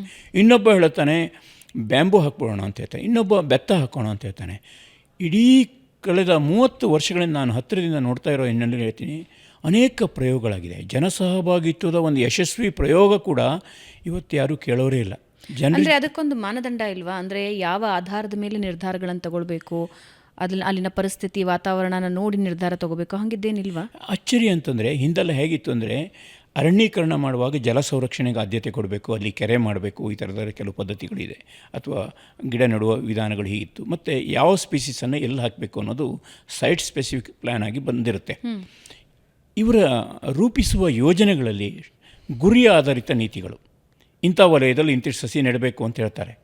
ಅವನು ಮಳೆಗಾಲದಲ್ಲಿ ಎಷ್ಟು ನೆಡ್ತಾನೆ, ಎಷ್ಟು ಸಕ್ಸಸ್ ಆಗುತ್ತೆ ಅನ್ನೋದು ಗೊತ್ತಿಲ್ಲ. Target reach. ಉದಾಹರಣೆಗೆ ಯಾವುದೋ ಒಂದು ಶರಾವತಿ ಕಣಿವೆಯ ಕಾಡು ನಾಶ ಆಗಿದೆ ಅಂದರೆ ಅದಕ್ಕೆ ಪರ್ಯಾಯವಾಗಿ ಹಣ ತಗೊಂಡಿರ್ತಾರಲ್ಲ, ಪರ್ಯಾಯವಾಗಿ ಕಾಡು ಬೆಳೆಸಬೇಕು, ಅದನ್ನು ಚಿತ್ರದುರ್ಗದಲ್ಲಿ ಬೆಳೆಸೋಕೆ ಹೋಗ್ತಾರೆ. ಶರಾವತಿ ಕಣಿವೆಯಲ್ಲಿ ಬೆಳೆಯೋ ಸಸ್ಯಗಳು ಯಾವುದು, ಚಿತ್ರದುರ್ಗದಲ್ಲಿ ಬೆಳೆಯೋ ಸಸ್ಯಗಳು ಯಾವುದು ಅಂತ ಗೊತ್ತಿಲ್ಲ. ಇವರು ಮಾಡಿದ ಅನೇಕ ರೀತಿಗಳು. ಒಂದು ತಮಾಷೆ ಪ್ರಸಂಗ ಹೇಳ್ತೀನಿ. ಒಂದು ದೇವಕಾರು ಅಂತ ಉತ್ತರ ಕನ್ನಡದ ಹಳ್ಳಿ ಇದೆ. ಆ ಹಳ್ಳಿ ನನಗೆ ಹೆಚ್ಚು ಕಾಡೋದು ಯಾಕೆಂದರೆ 1801 ಮಾರ್ಚ್ 6ನೇ ತಾರೀಕು ಫ್ರಾನ್ಸಿಸ್ ಬುಕಾನನ್ ಅಂತ ಆ ಹಳ್ಳಿಗೆ ಹೋಗ್ತಾನೆ. ಫ್ರಾನ್ಸಿಸ್ ಬುಕಾನನ್ ಅಂತ ವಿದೇಶಿ ಪ್ರವಾಸಿ. ಅವನು ಆ ಹಳ್ಳಿ ಬರೀತಾನೆ, ಇಲ್ಲಿ 12 ಮನೆ ಇದೆ, 10 ಮನೇಲಿ ಮಾತ್ರ ಜನ ಇದ್ದಾರೆ, ಕಳೆದ ವರ್ಷ 20 ಜನ ಸತ್ತೋಗಿದ್ದಾರೆ, ಇಲ್ಲಿ ಬದುಕು ಕಷ್ಟ, ಯಾವುದೇ ತೋಟ ಮಾಡಿಲ್ಲ, ಭತ್ತ ಬೆಳೀತಾರೆ ಅಂತ ಬರೆದಿರ್ತಾನೆ 1801ರಲ್ಲಿ. ಆಫ್ಟರ್ 200 years 2001ರಲ್ಲಿ ನಾನೇ ಸರ್ವೆ ಮಾಡಿದ್ದೀನಿ. ಈ ಬುಕಾನನ್ ಹೋದ ಮಾರ್ಗದಲ್ಲಿ 200 ವರ್ಷ ನಂತರ ನಾನು ಎಲ್ಲ ನಂತರ ಆ ಹಳ್ಳಿಗಳಿಗೆ ಹೋಗಿ ಅವನ ವರದಿಯನ್ನು ಆಧರಿಸಿ ಪರಿಶೀಲನೆ ಮಾಡ್ತಾ ಹೋಗ್ತೀನಿ. ನಾನು ಹೋದಾಗಲೂ ಕೂಡ ತೋಟ ಆಗಿರಲಿಲ್ಲ, ಹಳ್ಳಿ ಬದುಕಿತ್ತು, ಇದೆಲ್ಲ ಇತ್ತು. ಪಕ್ಕದಲ್ಲಿ ಕೈಗಾ ಅಣುಸ್ಥಾವರ ಇರುವ ಕಾರಣಕ್ಕಾಗಿ, ಕದ್ರಾ ಅಣೆಕಟ್ಟಾದ ಕಾರಣಕ್ಕಾಗಿ ಅವರಿಗೆ ದಾರಿ ಇರಲಿಲ್ಲ. ಆದರೆ ಅವರನ್ನೆಲ್ಲ ಇವತ್ತು ಪುನರ್ವಸತಿ ಮಾಡಿ ಬೇರೆ ಕಡೆ ಕಳಿಸಿದ್ದಾರೆ. ಆಶ್ಚರ್ಯ ಸಂಗತಿ ಅಂದರೆ ಅವರೆಲ್ಲ ಬಿಟ್ಟು ಹೋದ ಗದ್ದೆಯ ಬಯಲಲ್ಲಿ ಇವತ್ತು ಅಕೇಶಿಯಾ ನಾಟಿ ಮಾಡಿದ್ದೀವಿ. ಅಲ್ಲಿ ಹುಲಿಗಳಿದೆ, 5 ಹುಲಿಗಳಿರುವ ಮಾಹಿತಿ ಇದೆ. ಅಲ್ಲಿಯ ಜನಗಳ ಪರಿಸ್ಥಿತಿ ಹೇಗಿದೆ ಅಂದರೆ ದನಕರುವನ್ನು ಹೊಳೆದಾಡಿಸಿ ತಗೊಂಡು ಹೋಗೋಕ್ಕೆ ಅಥವಾ ಮೇವಿಲ್ಲದ ಕಾರಣಕ್ಕಾಗಿ ನೂರಾರು ಸಂಖ್ಯೆಯ ದನಕರುಗಳನ್ನು ಅವರು ಬಿಟ್ಟು ಹೋಗ್ಬಿಡ್ತಾರೆ ಹಳ್ಳಿಯಲ್ಲಿ. ಹುಲಿ ಬಂದದಷ್ಟು ಮುಗಿಸಿದೆ. ಇವತ್ತು ನಮಗಲ್ಲಿ ಗದ್ದೆ ಬಯಲುಗಳಲ್ಲಿ ಓಡಾಡಿದ್ರೆ ದನಕರುಗಳ ಎಲುವು ಸಿಗ್ತದೆ. ಆಯಿತು, ಹುಲಿಗಳ ಸಂಖ್ಯೆ ಜಾಸ್ತಿ ಆಗಿದೆ, ಜಿಂಕೆಗಳಿದೆ, ಆದರೆ ಹುಲ್ಲು ಬೇಕಲ್ಲ ಜಿಂಕೆಗೆ. ನಾವು ಪಶು ಆಹಾರವನ್ನು KMFನಿಂದ ತಂದು ಜಿಂಕೆಗಳನ್ನು ಸಾಕೋಕ್ಕಾಗಲ್ಲ. ನನ್ನ ಪ್ರಶ್ನೆ ಇರೋದು ಅನುಭವ ಅನ್ನೋದಿದೆಯಲ್ಲ. 10 ವರ್ಷ ಕೆಲಸ ಮಾಡ್ತೀನಿ, 20 ವರ್ಷ ಕೆಲಸ ಮಾಡ್ತೀನಿ ಒಂದು ಇಲಾಖೆಯಲ್ಲಿ ಅಂತಂದರೆ ಅನುಭವದ ಮೂಲಕ ಬೆಳಿಬೇಕು. ಒಂದು ಪ್ರದೇಶದಲ್ಲಿ ಇಂಥ ಹುಲಿ ಇದೆ, ಜಿಂಕೆ ಇದೆ ಅಂತಂದರೆ, ಕಾಟಿ ಇದೆ ಅಂತಂದರೆ ಅವಕ್ಕೆ ಆಹಾರವಾಗಿ ಉಳಿಸುವ ನೆಲೆಗಳನ್ನು ಉಳಿಸ್ಕೋಬೇಕು. ಸಸಿ ನೆಡುವಾಗ ಇಂಥದ್ದನ್ನು ನೆಡಬೇಕು ಅಂತ ಯೋಚನೆ ಮಾಡಬೇಕು. ಇನ್ನೂ ತಮಾಷೆ ಅಂತಂದರೆ ಅಲ್ಲಿ ಜನಗಳೂ ಇಲ್ಲ, ಬೇರೆ ಯಾವ ಹಾನಿಯೂ ಆಗದ ಆ ಜಾಗಕ್ಕೆ ತಂತಿಬೇಲಿ ಕೂಡ ಇದೆ. ನಾವು ಹೋಗೋದಾದ್ರೆ ದೋಣಿಯಲ್ಲಿ ಹೋಗ್ತೀವಿ, ಅದಕ್ಕೆ ಜಲಾಶಯದ ಮಧ್ಯೆ ಇದೆ, ದ್ವೀಪ ಅದು. ಅಲ್ಲಿ ಅಂದರೆ ಆರ್ಡರ್ ಪ್ರಕಾರ ಹೇಗಿತ್ತೋ ಅಷ್ಟು ಥರ ಅರಣ್ಯೀಕರಣ ಮಾಡಿ ಬಂದಿದ್ದಾರೆ. ಅಂದರೆ ನಾನು ಹೇಳೋದೇನೆಂದರೆ ಹೆಜ್ಜೆ ಹೆಜ್ಜೆಗೆ ಇಂಥ ತಪ್ಪುಗಳು, ಇಂಪ್ರ್ಯಾಕ್ಟಿಕಲ್ ಕೆಲಸಗಳು ಸಾಕಷ್ಟಿದೆ. ಈಗ 3-4 ವರ್ಷಗಳ ಹಿಂದೆ ಒಂದು ವರ್ಷ 500 ಕಿಲೋಮೀಟರ್ ಉದ್ದದ ತಂತಿಬೇಲಿ ಮಾಡೋದಕ್ಕೆ ಇದೇ ಇಲಾಖೆ ಯೋಚನೆ ಮಾಡಿತ್ತು. ಪಶ್ಚಿಮ ಘಟ್ಟದ ಒಂದು ಜಿಲ್ಲೆ 500 ಕಿಲೋಮೀಟರ್ ಅದು ಮಾಡಿದೆ. ಅಲ್ಲಿ ಕಾಡುಗಳಿಗೆಲ್ಲ ತಂತಿಬೇಲಿ ಹಾಕಿ ಜಿಂಕೆಗಳು ಆ ಕಡೆ ಈ ಕಡೆ ಸಂಚಾರಕ್ಕೆ. ಕೊನೆಗೆ ಹೀಗೆ ಅಪಸ್ನಾತಿಯಲ್ಲಿ ಮಾತಾಡುವಾಗ ಒಬ್ಬ ಅಧಿಕಾರಿ, ಇಲ್ಲರಿ ಅದೆಲ್ಲ ಕಂಬ ಮುರಿದು ಹೋಗ್ತದೆ, ಇನ್ನೊಂದು 2 ತಿಂಗಳಿಗೆ ಬಿದ್ದು ಹೋಗ್ತದೆ ಅಂತ ಹೇಳಿದ್ರು. ನನ್ನ ಪ್ರಶ್ನೆ ಇರೋದು, ಇವರು ಕಂಬ ಕಳಪೆ, ಬೇಲಿ ಕಳಪೆ, ಆದರೆ ಯಾಕೆ ಮಾಡಬೇಕು? ಅದನ್ನು ಸಸಿ ನೆಡೋದಕ್ಕೆ ಬಳಸ್ಬೋದು ಅಥವಾ ಜಾಗೃತಿಗೆ ಬಳಸ್ಬೋದು. ಯಾಕೆ ಮಾಡಲ್ಲ ಅದನ್ನು? ಯಾಕೆಂದರೆ ಯೋಜನೆ ಅಷ್ಟೇ, ಅದಿಷ್ಟು ಹಣ ಖರ್ಚು ಮಾಡಬೇಕು. ಅಂದರೆ ನಾನು ಹೇಳೋದಿಷ್ಟೇ, ಕರ್ನಾಟಕದಲ್ಲಿ ಅರಣ್ಯೀಕರಣದ ಅನುಭವ ಅದ್ಭುತವಾಗಿದೆ ಅಂತ ಹೇಳ್ತಾ ನಾನು ಜನರೇ ಹೇಗೆ ಬೆಳೆಸಿದ್ದಾರೆ ಅಂತ ಹೇಳಬೇಕು. ಒಂದು ಹಳ್ಳಿ ಇದೆ, ಆ ಹಳ್ಳಿಯಲ್ಲಿ ಒಂದು ಕತ್ತಿ, ಆ ಕತ್ತಿ ಯಾರ ಮನೆಗೆ ಹೋಯ್ತೋ ಅವ್ರು ಕಾಡು ಕಾಯಬೇಕು ಅಂತ ಒಂದು ಪದ್ಧತಿ ಇದೆ. ಇವತ್ತಿಗೆ ಒಂದು 100 ವರ್ಷದಿಂದ ಆ ಕಾಡು ಚೆನ್ನಾಗಿದೆ. ಆ ಊರಲ್ಲಿ ಸಾಗರದ ಒಂದು ಹಳ್ಳಿಯಲ್ಲಿ, ಹುಣಸೂರು ಅನ್ನುವಂಥ ಹಳ್ಳಿಯಲ್ಲಿ ಇವತ್ತು ಆ ಕಾಡು ಉಳ್ಕೊಂಡಿದೆ. ಅವ್ರು ಊರಿನ ಕಾಡು ಅಂತ ಇಟ್ಕೊಂಡಿದ್ದಾರೆ. ಇನ್ನೊಂದು ಕಾಯಬೇಕು ಅಂದರೆ ಯಾವ ಥರ? ಅವರು ಊರವರೇ ಹೋಗ್ತಾರೆ, ಯಾರ ಇಲಾಖೆದಲ್ಲ, ಊರವ್ರು, ಪ್ರತಿ ಮನೆಯ ಜವಾಬ್ದಾರಿ. ಇನ್ನೊಂದು ಹಳ್ಳಿ ಇದೆ, ಹೆಣ ಸುಡೋದಕ್ಕಾಗಿ, ಯಾರು ಸತ್ತರೆ ಹೆಣ ಸುಡೋದಕ್ಕಾಗಿ ಕಟ್ಟಿಗೆ ಬೇಕಲ್ಲ, ಅದಕ್ಕಾಗಿ ಒಂದು ಕಾಡು ಬೆಳೆಸಿದರು. ಅಂದರೆ ಸತ್ತಾಗ ಮಾತ್ರ ಅಲ್ಲಿ ಒಣ ಮರವನ್ನು ಕಡಿಬೇಕು ಅಂತ ಪದ್ಧತಿ ಇತ್ತು. ಅವರು ಕಾಡು ಉಳಿಸ್ಕೊಂಡಿದ್ದಾರೆ. ಕುಮಟಾ ಹಳ್ಳಿಯಲ್ಲಿ ಫಾರೆಸ್ಟ್ ಪಂಚಾಯತ್ ಅಂತಿದೆ.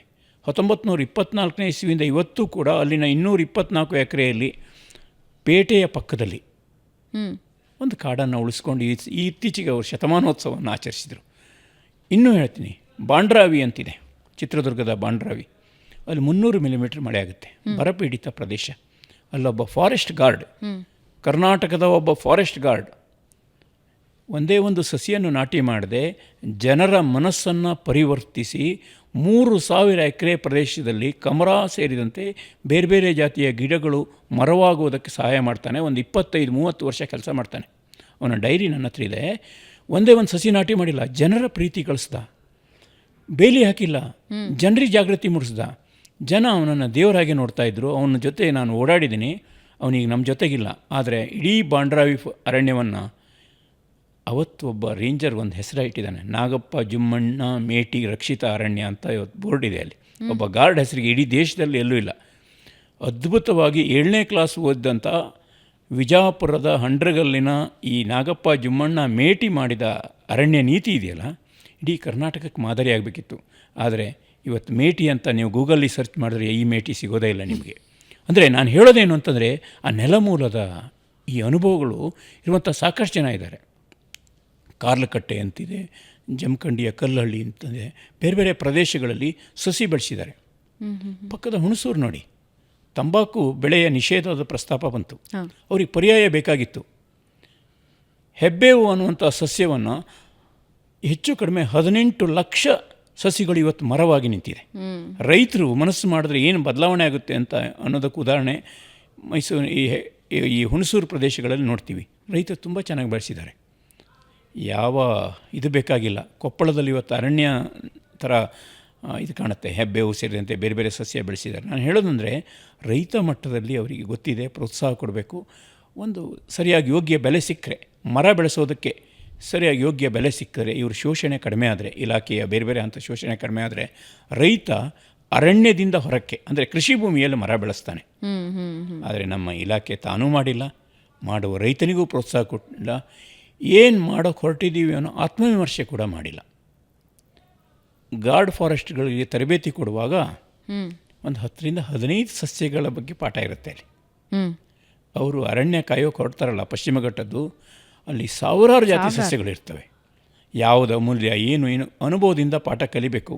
ಕೆಲವರು ಕಲಿತಾರೆ, ಕೆಲವರು ಕಲಿಯೋದಿಲ್ಲ. ಹಾಗಾಗಿ ಇವತ್ತಿನ ಪರಿಸ್ಥಿತಿ ಆಗಿದೆ ಅಂದರೆ, ನರ್ಸರಿಗಳಲ್ಲೂ ಕೂಡ ಹಳೆಯ ವಾಚ್ಮ್ಯಾನ್ಗಳು ಸಸಿ ಬೆಳೆಸುವಂಥ ಅವರು ನಿವೃತ್ತರಾಗಿದ್ದಾರೆ ಕರ್ನಾಟಕದಲ್ಲಿ. ಹೊಸಬರಿಗೆ ತರಬೇತಿ ಕೊಟ್ಟು ಅದನ್ನು ಬೆಳೆಸುವ ಕೆಲಸಗಳಾಗಬೇಕು. ನಮ್ಮ ಫೋಕಸ್ ಏನಿದೆ ಗೊತ್ತಿಲ್ಲ. ನಾವು ಸಸಿ ಬೆಳೆಸಿ ಯಾವುದು ಬೀಜ ಇದೆಯೋ ಸಸಿ ಬೆಳೆಸ್ತೀವಿ, ಆ ಬೀಜದಿಂದ ಸಸಿ ಬೆಳೆಸ್ತೀವಿ. ನಮ್ಮ ಪ್ರಶ್ನೆ ಬೀಜ ಇದ್ದ ಸಸಿ ಇದರಿಂದ ಸಸಿ ಮಾಡೋದಲ್ಲ. ಕಾಡಿನ ಹೊಸ ಹೊಸ ಸಸ್ಯಗಳನ್ನು ಹುಡುಕಿ, ವಿನಾಶದಂಚಿನಿರೋ ಸಸ್ಯಗಳನ್ನು ಹುಡುಕಿ ಅದನ್ನು ಬೆಳೆಸುವ ಕ್ರಿಯೆಗಳು. ಈ ದಿಶೆಯಲ್ಲಿ ಕೆಲವು ವಲಯ ಅರಣ್ಯಾಧಿಕಾರಿಗಳು, ಕೆಲವು ನರ್ಸರಿಗಳು ಅತ್ಯುತ್ತಮ ಕೆಲಸ ಮಾಡ್ತಾ ಇದ್ದಾವೆ. ನಮ್ಮ ಪ್ರಶ್ನೆ, ಇಲಾಖೆಯಲ್ಲೇ ಮಾದರಿ ಇದೆ, ಅದನ್ನು ಉಳಿದ ಕಡೆ ವಿಸ್ತರಿಸುವ ಕೆಲಸ ಇಲ್ಲ. ಈ ಹಿನ್ನೆಲೆಯಲ್ಲಿ ನಮ್ಮ ಮಾಡ್ತಾ ಹೋದರೆ ನಮ್ಮ ಪರಿಸರದಲ್ಲಿ ಒಂದಿಷ್ಟು ಬದಲಾವಣೆ ತರೋದಕ್ಕೆ ಸಾಧ್ಯ ಇದೆ. ಅಗಾಧವಾದ ಅರಣ್ಯ ಸಂಪತ್ತು ನಾಶವೂ ಕೂಡ ಇತ್ತೀಚಿನ ದಿನಗಳಲ್ಲಿ ಹೆಚ್ಚಾಗ್ತಾ ಇದೆ. ಒಂದು ಅರಣ್ಯದ ಒಳ ಹೋಗುವಂತಹ ಒಂದು ಪ್ರಕ್ರಿಯೆ, ಅಂದರೆ ಆ ಜಾಗವನ್ನು ಅಕ್ವೈರ್ ಮಾಡ್ಕೊಳ್ಳೋದು, ಇಲ್ಲೀಗಲ್ಲಾಗಿ ಅಕ್ವೈರ್ ಮಾಡಿಕೊಂಡು ರೆಸಾರ್ಟ್ಗಳನ್ನು ಮಾಡೋ ಹುಮ್ಮಸ್ಸಿನಲ್ಲಿ ಇಡೀ 100 ಎಕರೆ ಜಾಗನ ಅಕ್ವೈರ್ ಮಾಡ್ಕೊಳ್ತಾರೆ. ಅಲ್ಲಿರುವಂತಹ ಅಮೂಲ್ಯವಾದ ಸಂಪತ್ತನ್ನು ನಾಶ ಮಾಡ್ತಾರೆ. ಒಂದು. ಇನ್ನು ಮತ್ತೊಂದು ಕಡೆ ಗಿಡಗಳು, ಈ ಕಳ್ಳ ಸಾಕಾಣಿಕೆಯಿಂದಲೂ ಕೂಡ ಅರಣ್ಯ ಸಂಪತ್ತು ನಾಶ ಆಗ್ತಾ ಇದೆ. ಮತ್ತೊಂದು ಕಡೆ ಈ ನಗರೀಕರಣದ ವಿಸ್ತೀರ್ಣ ಏನಾಗ್ತಾ ಇದೆ, ಇವಾಗ ಗ್ರಾಮಗಳಾಗತ್ತವೆ, ಅಲ್ಲಿಂದ ಮತ್ತೊಂದು ಸಲ ಮುಂದಕ್ಕೆ ಹೋಗ್ತಾರೆ, ಕಾಡನ್ನು ತಳ್ಕೊಂಡು ಮುಂದಕ್ಕೆ ಹೋಗ್ತಾ ಇದ್ದಾರೆ. ಈ ಅರಣ್ಯ ನಾಶದ ಪ್ರಕ್ರಿಯೆ ಹೀಗೆ ಮುಂದುವರಿತಾ ಹೋದಲ್ಲಿ ವಾಟ್ ನೆಕ್ಸ್ಟ್ ಅನ್ನೋ ಪ್ರಶ್ನೆ ಬರುತ್ತೆ ಸರ್. ಅರಣ್ಯ ಅಂದರೆ ಮುಂದಿನ ದಿನಗಳಲ್ಲಿ ಚಿತ್ರ ನೋಡಬೇಕು ಅಂತ ಅನಿಸುತ್ತೆ. ನಾನು ಬಹಳ ಸಣ್ಣವಳಿದ್ದಾಗ ಒಂದು ಸಿನಿಮಾ ನೋಡಿದ್ದೆ. 2500ರಲ್ಲಿ ಭೂಮಂಡಲ ಹೇಗಿರುತ್ತೆ ಅನ್ನೋದ್ರ ಬಗ್ಗೆ ಒಂದು ಕಲ್ಪನೆ ಕೊಟ್ಟಿದ್ದಾರೆ. ಹೇಗೆ ಅಂದರೆ, ಭೂಮಂಡಲದ ಮೇಲ್ಭಾಗದಲ್ಲಿ ಮನುಷ್ಯ ಬದುಕದೇ ಇರುವಂತಹ ವಾತಾವರಣ ಇರುತ್ತೆ. ಸೂರ್ಯನ ಅತಿ ತೀಕ್ಷ್ಣ ಕಿರಣಗಳು ಆತನ ಚರ್ಮ ಸುಡೋದಕ್ಕೆ ಶುರು ಆಗಿಬಿಡುತ್ತೆ ಕೆಲವೇ ಸೆಕೆಂಡ್ಗಳಲ್ಲಿ. ಓಝೋನ್ ಪದರ ಹಾರು ಹೋಗಿರುತ್ತೆ. ಒಳಗಡೆ ಅಂಡರ್ಗ್ರೌಂಡ್ನಲ್ಲಿ ಬದುಕಬೇಕಾದ ಪರಿಸ್ಥಿತಿ ಇರುತ್ತೆ ಅಂತ ಬಹಳ ಸಣ್ಣವಳಿದ್ದಾಗ ಬಂದ ಒಂದು ಸಿನಿಮಾದಲ್ಲಿ ನೋಡಿದ್ದೆ. ಇವತ್ತಿನ ದಿನಮಾನದಲ್ಲಿ ನಾವು ಈ ಕಾಡುಗಳ ನಾಶ ಏನು ಮಾಡ್ತಾ ಇದ್ದೀವಲ್ಲ, ಅಂಥ ದಿನ ದೂರ ಇಲ್ಲ ಅಂತ ಅನಿಸುತ್ತೆ. ಓಝೋನ್ ಪದರನ ಈಗಾಗಲೇ ನಾವೆಲ್ಲ ನುಚ್ಚುನೂರು ಮಾಡ್ತಾ ಇದ್ದೀವಿ, ಎಲ್ರಿಗೂ ಗೊತ್ತಿರೋವಂಥ ವಿಷಯ. ಅದರ ಜೊತೆಗೆ ಪರಿಸರನೂ ಹಾಳು ಮಾಡ್ತಾ ಇದ್ದೀವಿ. ಇವತ್ತು ಬೆಂಗಳೂರಿನ ಯಾವುದೇ ಲೇಔಟ್ಗಳು, ಹೊಸ ಲೇಔಟ್ಗಳು, ಇತ್ತೀಚಿನ ದಿನದಲ್ಲಿ ಸುಪ್ರೀಂ ಕೋರ್ಟ್ ಒಂದು ಆದೇಶನೂ ಕೊಡ್ತು ಕಳೆದ ಸೆಪ್ಟೆಂಬರ್ನಲ್ಲಿ. ಅಂದರೆ ಇಲ್ಲೀಗಲ್ ಲೇಔಟ್ಸನ್ನು ಏನು ಮಾಡ್ತಾ ಇದ್ದಾರೆ, ಸರಿಯಾಗಿ ನೀವು ಒಂದು ಪಾರ್ಕಿಗೆ ವ್ಯವಸ್ಥೆ ಮಾಡೋದಿಲ್ಲ, ಮರಗಿಡಗಳನ್ನು ನೆಡ್ತಾ ಇಲ್ಲ, ಅಂತಹ ಲೇಔಟ್ ಪ್ಲಾಟ್ಗಳಿಗೆ ನೀವು ಓಕೆ ಮಾಡಿದ್ದೀರಾ ಅಂತ. ಸೊ ಬೆಂಗಳೂರು ಮತ್ತು ಇತರ ನಗರಗಳನ್ನು ನೋಡಿದಾಗ ಅಲ್ಲೂ ಕೂಡ ಮರಗಿಡಗಳಿಗೆ ಹೆಚ್ಚಿನ ಅವಕಾಶಗಳಿಲ್ಲ. ಹೋಗಲಿ ನೀವು ವನ್ಯಗಳನ್ನು ಉಳಿಸ್ಕೊಳ್ತಾ ಇದ್ದೀರಾ, ಅರಣ್ಯಗಳನ್ನು ಉಳಿಸ್ಕೊಳ್ತಾ ಇದ್ದೀರಾ, ಅದೂ ಇಲ್ಲ. ಮುಂದೆ ಜೀವನ ಹೇಗೆ? ಈಗ ಬಿಡಿ, ನಾವಂತೂ ನಮ್ಮ ಇನ್ನೊಂದು ಕೆಲವೊಂದು ವರ್ಷಗಳನ್ನು ಮುಗಿಸಿ ನಾವು ನಮ್ಮ ಪಯಣ ಹೊರಟು ಬಿಡ್ತೀವಿ. ಮುಂದಿನ ಜನರೇಷನ್ಸ್ ಏನು ಮಾಡಬೇಕು? ನಾವು ಮಾಡಿದ ತಪ್ಪಿಗೆ ಮುಂದಿನ ತಲೆಮಾರೋದಕ್ಕೆ ಬೆಲೆ ತೆರಬೇಕಾಗತ್ತೆ. ನೋಡಿ, 2055ರಲ್ಲಿ ನಮ್ಮ ಈಗಿನ ನೀರಿನ ಬೇಡಿಕೆಗಿಂತ 55% ಜಾಸ್ತಿ ನಾವು 55% ಜಾಸ್ತಿ ನೀರು ಬೇಕಾಗುತ್ತೆ. ಆದರೆ ನೀರು ಎಲ್ಲಿದೆ? ಈಗಲೇ ನೀರಿನ ಕೊರತೆಯಲ್ಲಿದ್ದೀವಿ. ನಾವು ನೀರು ಎಲ್ಲಿಂದ ತರ್ತೀವಿ? ಸಮುದ್ರದಿಂದ ತರ್ತೀವ? ಎಲ್ಲ ನದಿಗಳಿಗೂ ಯೋಜನೆ ಮಾಡಿ ಮುಗಿಸಿದ್ದೀವಿ. ಅಂಡರ್ಗ್ರೌಂಡು ಒಣಗೋಗ್ತಾ ಇದೆ. ಇಂಥ ಹೊತ್ತಿನಲ್ಲಿ ಏನು ಮುಂದಿನ ದಾರಿ ಏನು? ಯಾರೂ ಯೋಚನೆ ಮಾಡಿಲ್ಲ. ಇವತ್ತು ಪ್ರತಿ ಸರಿಯೂ ಕೂಡ ಒಳ್ಳೆ ಮಳೆ ಬಂದಾಗ ನಿದ್ದೆ ಮಾಡ್ತೀವಿ, ನೀರು ಹಿಡಿಯೋ ಕೆಲಸ ಮಾಡಲ್ಲ. ಕೆರೆಗಳನ್ನು ಹೂಳು ತೆಗೆಯೋದಕ್ಕಿಂತ ಮೊದಲು ನಾನು ಯಾವತ್ತೂ ಹೇಳ್ತೀನಿ, ತಲೆ ಹೂಳು ತೆಗಿಬೇಕು ಅಂತ. ಆ ತಲೆ ಹೂಳು ತೆಗೆಯೋ ಕೆಲಸ ಆಗಿಲ್ಲ ಕರ್ನಾಟಕದಲ್ಲಿ. ಅದು ಈ ನದಿಗಳನ್ನು ಕುಂತು ಕಾಡನ್ನು ನಾಶ ಮಾಡಿ ಇದನ್ನು ಮಾಡ್ತಾ ಮರದ ಬೆಲೆ ಎಷ್ಟು ಅಂತ ಗೊತ್ತಾಗಿದೆ, ಒಳ್ಳೆಯ ಗಾಳಿಯ ಬೆಲೆ ಎಷ್ಟು ಅಂತ ನಮ್ಗೆ ಗೊತ್ತಾಗಿದೆ. ಕೊರೋನಾ ಬಂದಾಗ ಗೊತ್ತಾಯ್ತಲ್ಲ. ನೋಡಿ, ಅವತ್ತು ಒಂದು ಸಿಲಿಂಡ್ರಿಗೆ 700 ರೂಪಾಯಿನೋ 800 ರೂಪಾಯಿ ಇತ್ತು. ICU 3 ಸಿಲಿಂಡ್ರ್ ಬೇಕಾಗಿತ್ತು ಒಂದು ದಿವಸ ಬದುಕಿಸೋದಕ್ಕೆ. ಇವತ್ತು ಮರಗಳು ಎಷ್ಟು ಒಳ್ಳೆಯ ಗಾಳಿ ಕೊಡ್ತಾ ಇದೆ, ಅದ್ರ ಬೆಲೆ ನಮಗೆ ಗೊತ್ತಿಲ್ಲ. ಏನು ಮಾಡ್ಬೋದು ಅಂದರೆ ನಾನು ಹೇಳೋದಿಷ್ಟೇ, ಇಷ್ಟು ನಾಶ ಆಗ್ತಾಯಿದೆ ಅಂತ ನಾವು ಇದು ಮಾಡಬಹುದು. ಈಗಾರೆ ಉಳಿಸಿರೋರಿಂದ ಪಾಠ ತಗೊಳ್ಳೋಣ. ಒಂದೊಂದಾಗಿ ಹೋಗ್ತಾ ಹೋಗೋಣ ಸರ್.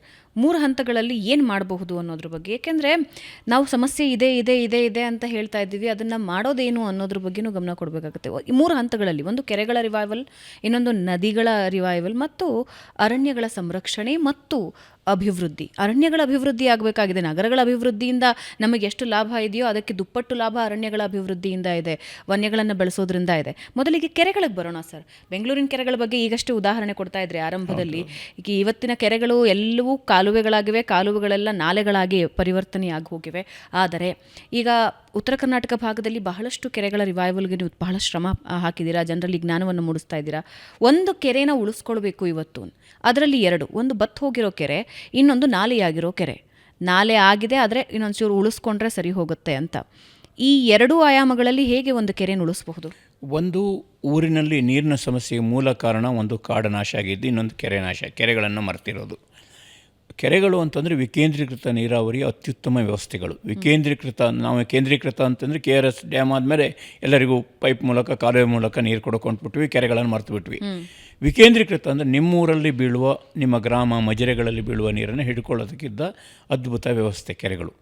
ಕರ್ನಾಟಕದ ಅನುಭವ ನೋಡಿ, 4ನೇ ಶತಮಾನದಿಂದ ನಾವು ಕೆರೆ ಕಟ್ಟಿದ್ದೀವಿ.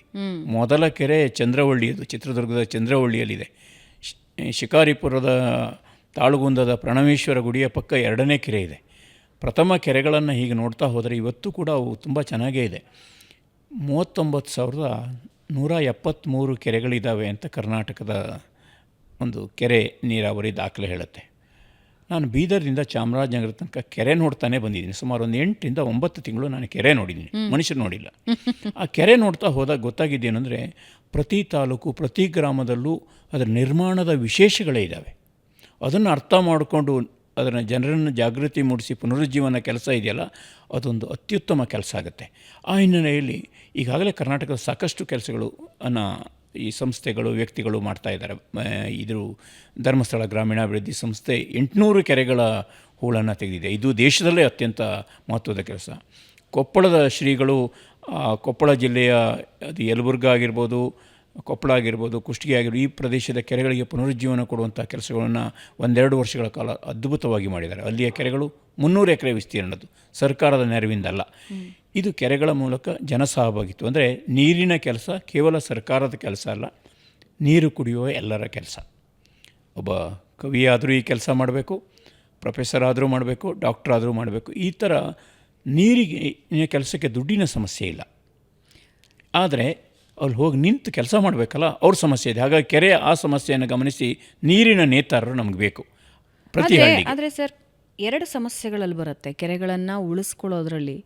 ಒಂದು ಇಚ್ಛಾಶಕ್ತಿಯ ಕೊರತೆ, ಜನಪ್ರತಿನಿಧಿಯಾಗಿರಲಿ, ಸರ್ಕಾರ ಆಗಿರಲಿ, ಸುತ್ತಮುತ್ತಲ ಗ್ರಾಮದ ಜನ, ನಗರದ ಜನರ ಇಚ್ಛಾಶಕ್ತಿಯ ಕೊರತೆ ಒಂದು ಸ್ಟ್ರಾಂಗ್ ತಡೆ ಹಾಕ್ತಾ ಇದೆ. ಇನ್ನೊಂದು ನಾನು ನೋಡ್ತಾ ಇದ್ದೆ ಸರ್, ಸಣ್ಣ ವಯಸ್ಸಿನಲ್ಲಿ ನಾನು ಈ ಕನಕಪುರ ರೋಡಲ್ಲಿ ಓಡಾಡ್ತಾ ಇದ್ದೆ.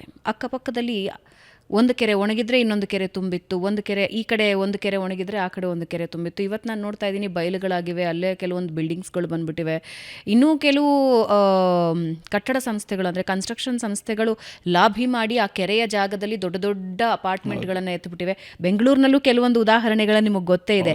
ಕೆರೆ ಭಾಗದಲ್ಲಿ ಇವತ್ತು ಏನು ಅಪಾರ್ಟ್ಮೆಂಟ್ಗಳನ್ನು ಕಟ್ಟಿ ಮಳೆ ಬಂದಾಗ ಏನು ನರಳುತ್ತಿದ್ದಾರೆ ಅಲ್ಲಿನ ಜನ ಅಪಾರ್ಟ್ಮೆಂಟ್ಗಳಲ್ಲಿ ಫ್ಲ್ಯಾಟ್ಗಳನ್ನು ಕೊಂಡುಕೊಂಡು ಅಂತ. ಒಂದು ಇಚ್ಛಾಶಕ್ತಿಯ ಕೊರತೆ, ಮತ್ತೊಂದು ಲಾಭಿ, ಕನ್ಸ್ಟ್ರಕ್ಷನ್ ಲಾಭಿ. ಇದರಿಂದ ಹೊರಗೆ ತಂದುಕೊಂಡು ಒಂದು ಕೆರೆನ ಕಾಪಾಡ್ಕೊಳ್ಳೋದು ಹೇಗೆ? ಗ್ರಾಮೀಣ ಭಾಗದಲ್ಲಿ ಅದರ ಸಮಸ್ಯೆ ಸ್ವಲ್ಪ ಕಡಿಮೆ ಇದೆ ಅಂತ ಅಂದುಕೊಳ್ಬಹುದು, ಆದರೆ ನಗರ ಭಾಗದಲ್ಲಿ ಜಾಸ್ತಿ ಇದೆ. ಗ್ರಾಮೀಣ ಭಾಗದಲ್ಲಿ ಅರಿವಿನ ಕೊರತೆ ಇದೆ, ಇಚ್ಛಾಶಕ್ತಿ ಕೊರತೆ ಇದೆ.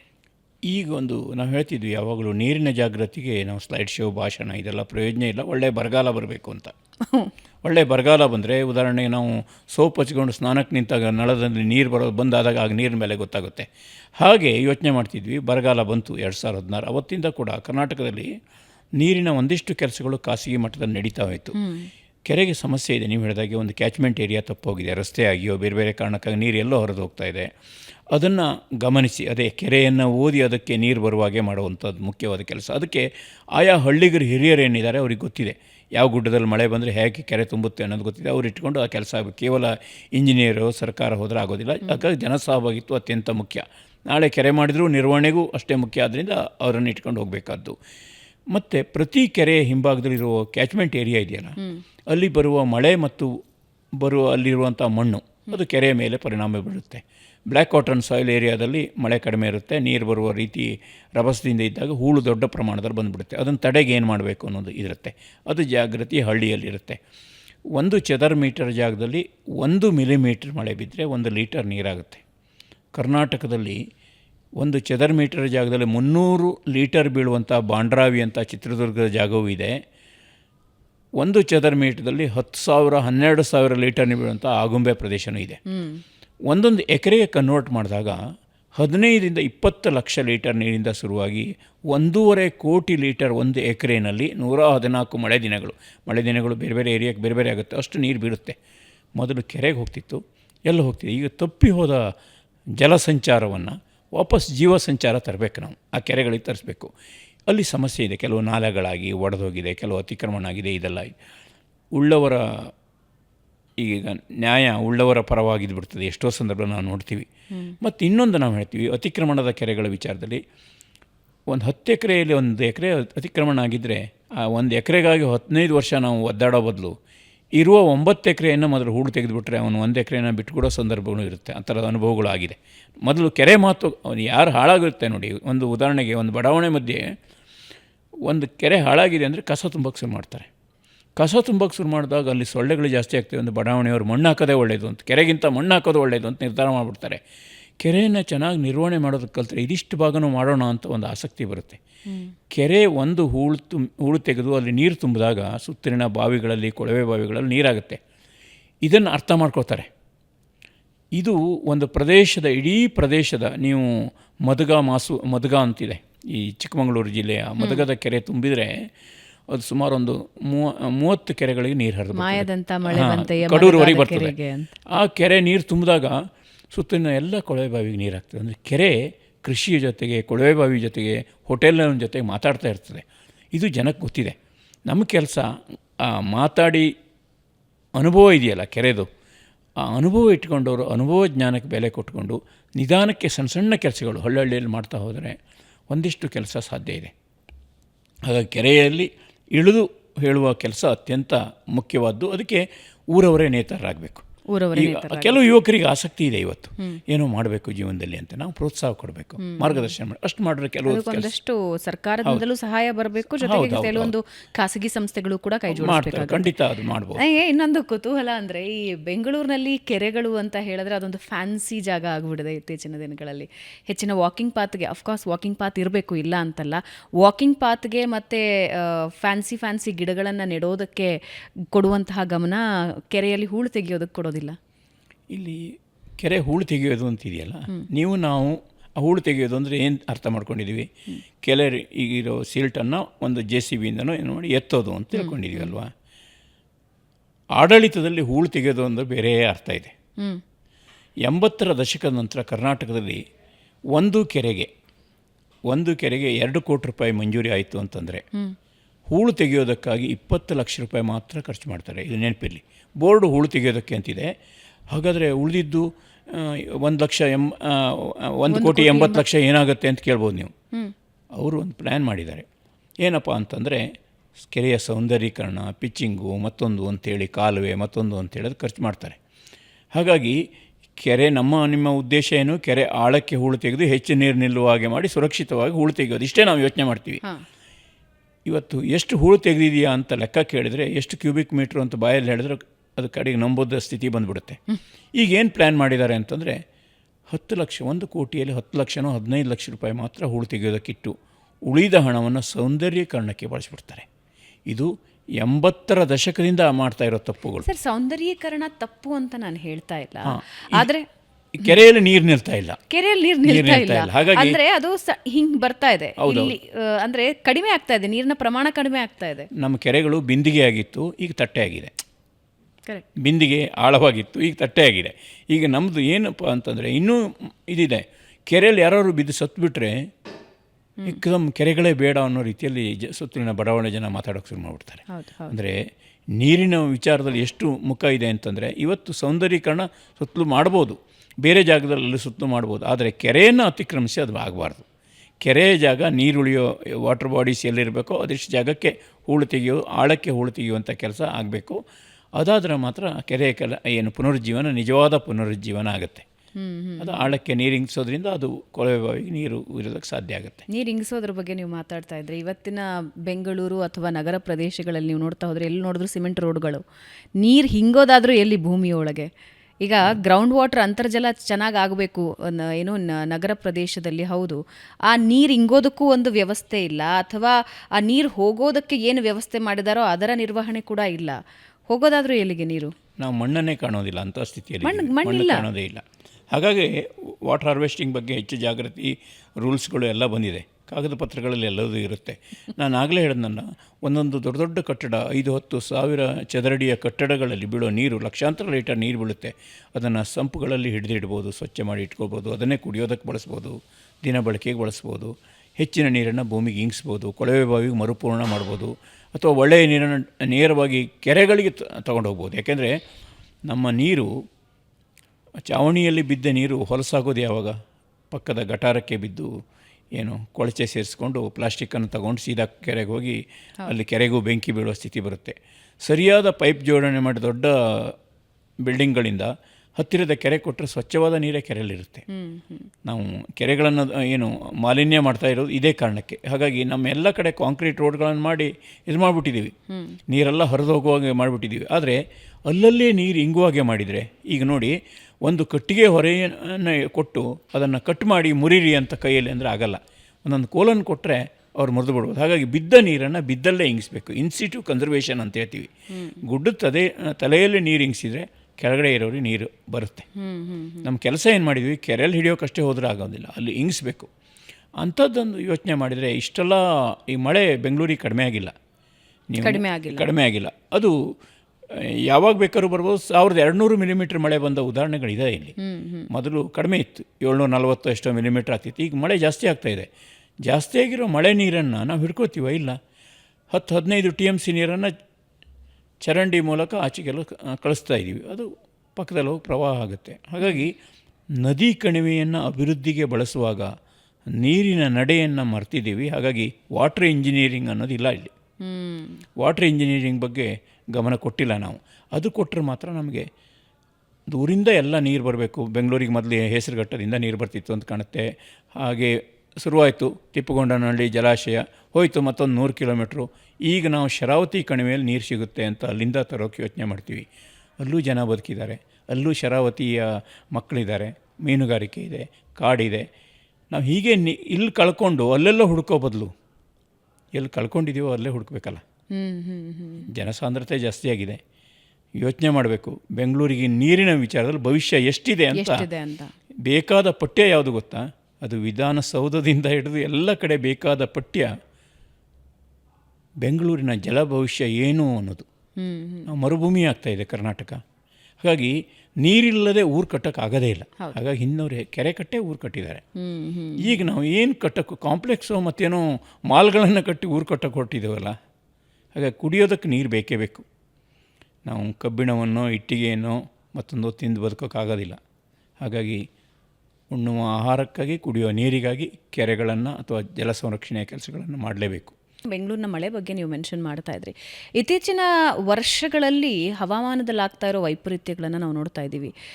ಬೇಸಿಗೆ ಇವತ್ತು ಬೆಂಗಳೂರಿನಲ್ಲೇ 40-42 ಇದು ಹೈಯೆಸ್ಟು. ಬೆಂಗಳೂರು 30 ದಾಟಿದ್ರೆ ಅಯ್ಯಪ್ಪ ಬೆಂಗಳೂರು ಬಿಸಿಲು ಅಂತ ಇದ್ದಿದ್ದ ಕಾಲ ಇತ್ತು 10 ವರ್ಷಗಳ ಹಿಂದೆಯೇ. 10 ವರ್ಷದಲ್ಲಿ ಆಗಿರೋ ಬದಲಾವಣೆ, 10-15 ವರ್ಷಗಳಲ್ಲಿ ಆಗಿರೋ ಬದಲಾವಣೆ ನಾವು ನೋಡ್ತಾ ಇದ್ದೀವಿ. ಉತ್ತರ ಕರ್ನಾಟಕ ಭಾಗದಲ್ಲಿ 50-52ವರೆಗೆ ಹೋಗಿದೆ. ದೆಹಲಿಯಲ್ಲಿ ನಾವು ನೋಡ್ತಾ ಇದ್ದೀವಿ, ಆದರೆ ಅದರ ಪ್ರಮಾಣ ಕೂಡ ಜಾಸ್ತಿ ಆಗಿದೆ. ಒಂದು ಅತೀ ಮಳೆ, ಒಂದು ಅತೀ ಬರಗಾಲ, ಇನ್ನೊಂದು ಅತೀ ಚಳಿ. ಹವಾಮಾನದಲ್ಲಾಗಿರೋ ಈ ಬದಲಾವಣೆ ಏನನ್ನು ಸೂಚಿಸ್ತಾ ಇದೆ? ಒಂದು, ಈಗಾಗಲೇ ಹೇಳಿದಾಗ ನಾವು ಮಾಡಿದ ತಪ್ಪುಗಳ ಮುಂದೇನಾಗ್ಬೋದು ಅಂತ ಸೂಚಕ. ಇನ್ನು ಮುಂದೆ ಏನಾಗ್ಬೋದು ಅನ್ನೋದು ಸೂಚಕವೇ ಆಗಿಬಿಟ್ಟಿದೆ. ನಾವು ಮೊದಲು ಮಳೆಗಾಲ, ಚಳಿಗಾಲ, ಬೇಸಿಗೆಗಾಲ ಅಂತ 3 ಕಾಲ ಪ್ರತ್ಯೇಕವಾಗಿ ನೋಡ್ತಿದ್ವಿ. ಜೂನ್ 5ಕ್ಕೆ ಮಳೆ ಬರಬೇಕು ಅಂತ ಲೆಕ್ಕ ಹಾಕ್ತಿದ್ವಿ. ಈಗ ಜೂನ್ 5 ಹೋಗಿ ಜುಲೈಯೂ ಆಗ್ಬೋದು, ಅಥವಾ ಅದು ಮೇ ತಿಂಗಳಲ್ಲೂ ಆರಂಭ ಆಗ್ಬೋದು. ಮುಂದಿನ ವರ್ಷ ಡಿಸೆಂಬರ್ದಲ್ಲೇ ಮಳೆ ಆಗಿಬಿಡ್ಬೋದು. ಈ ಥರದ ವ್ಯತ್ಯಾಸಗಳಾಗಿ ಕೃಷಿ ಮೇಲೆ, ಬೆಳೆ ಮೇಲೆ ಪರಿಣಾಮ ಆಗ್ತಾ ಇದೆ. ಇದನ್ನು ಸರಿ ಮಾಡೋಕ್ಕೆ ನಮಗಾಗಲ್ಲ, ಯಾಕೆಂದರೆ ಅದು ನಮ್ಮ ಕೈಯಲ್ಲಿಲ್ಲ ಜಾಗತಿಕವಾಗಿ. ಆದರೆ ಇಲ್ಲಿ ನಾವೇನು ಸರಿಯಾಗಬೇಕು ಅಂತಂದರೆ, ಜೋರಾಗಿ ಬಿಸಿಲು ಬಂದ 37 ಡಿಗ್ರಿ ಉಷ್ಣಾಂಶ ಇದ್ದಾಗ ಈ ಬಡಾವಣೆ ಕೆಳಗಡೆ ಇರೋ ಹೊಂಗೆ ಮರದ ಕೆಳಗಡೆ ಹೋಗಿ ಜ್ಞಾನೋದಯ ಆಗಲೇಬೇಕು. ಹೊಂಗೆ ಮರದ ಕೆಳಗಡೆ ತಂಪಿರುತ್ತೆ, ಬೇವಿನ ಮೇಲೆ ಕೆಳಗಡೆ ತಂಪಿರುತ್ತೆ.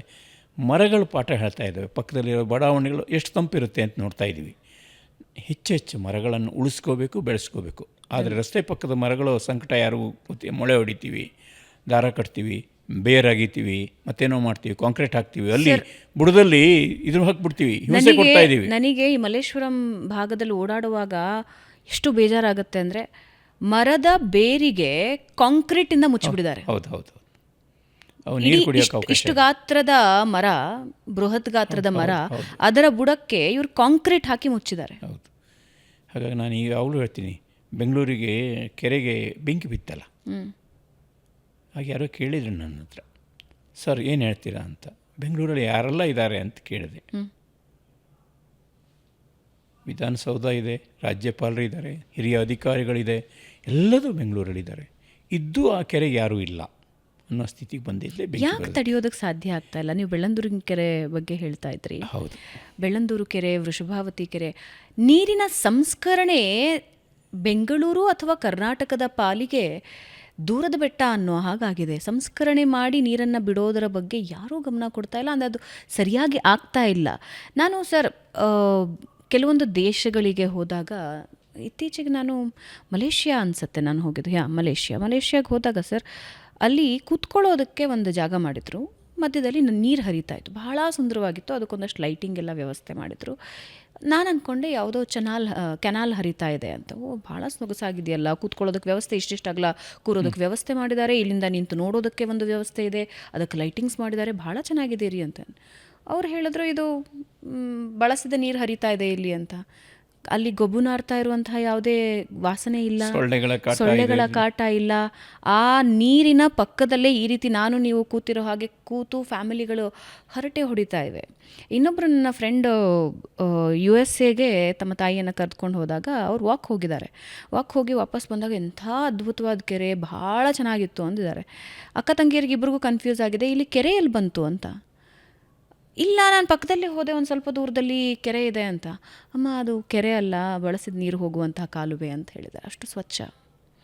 ಯಾಕದು ಕರ್ನಾಟಕದ ಪಾಲಿಗೆ, ಭಾರತದ ಪಾಲಿಗೆ ಆಗದೇ ಇರುವಂಥ, ಅಂದರೆ ಆಗೋದಕ್ಕೆ ಸಾಧ್ಯವೇ ಇಲ್ಲದೇ ಇರುವಂತಹ ಟಾಸ್ಕ್ ಅದು?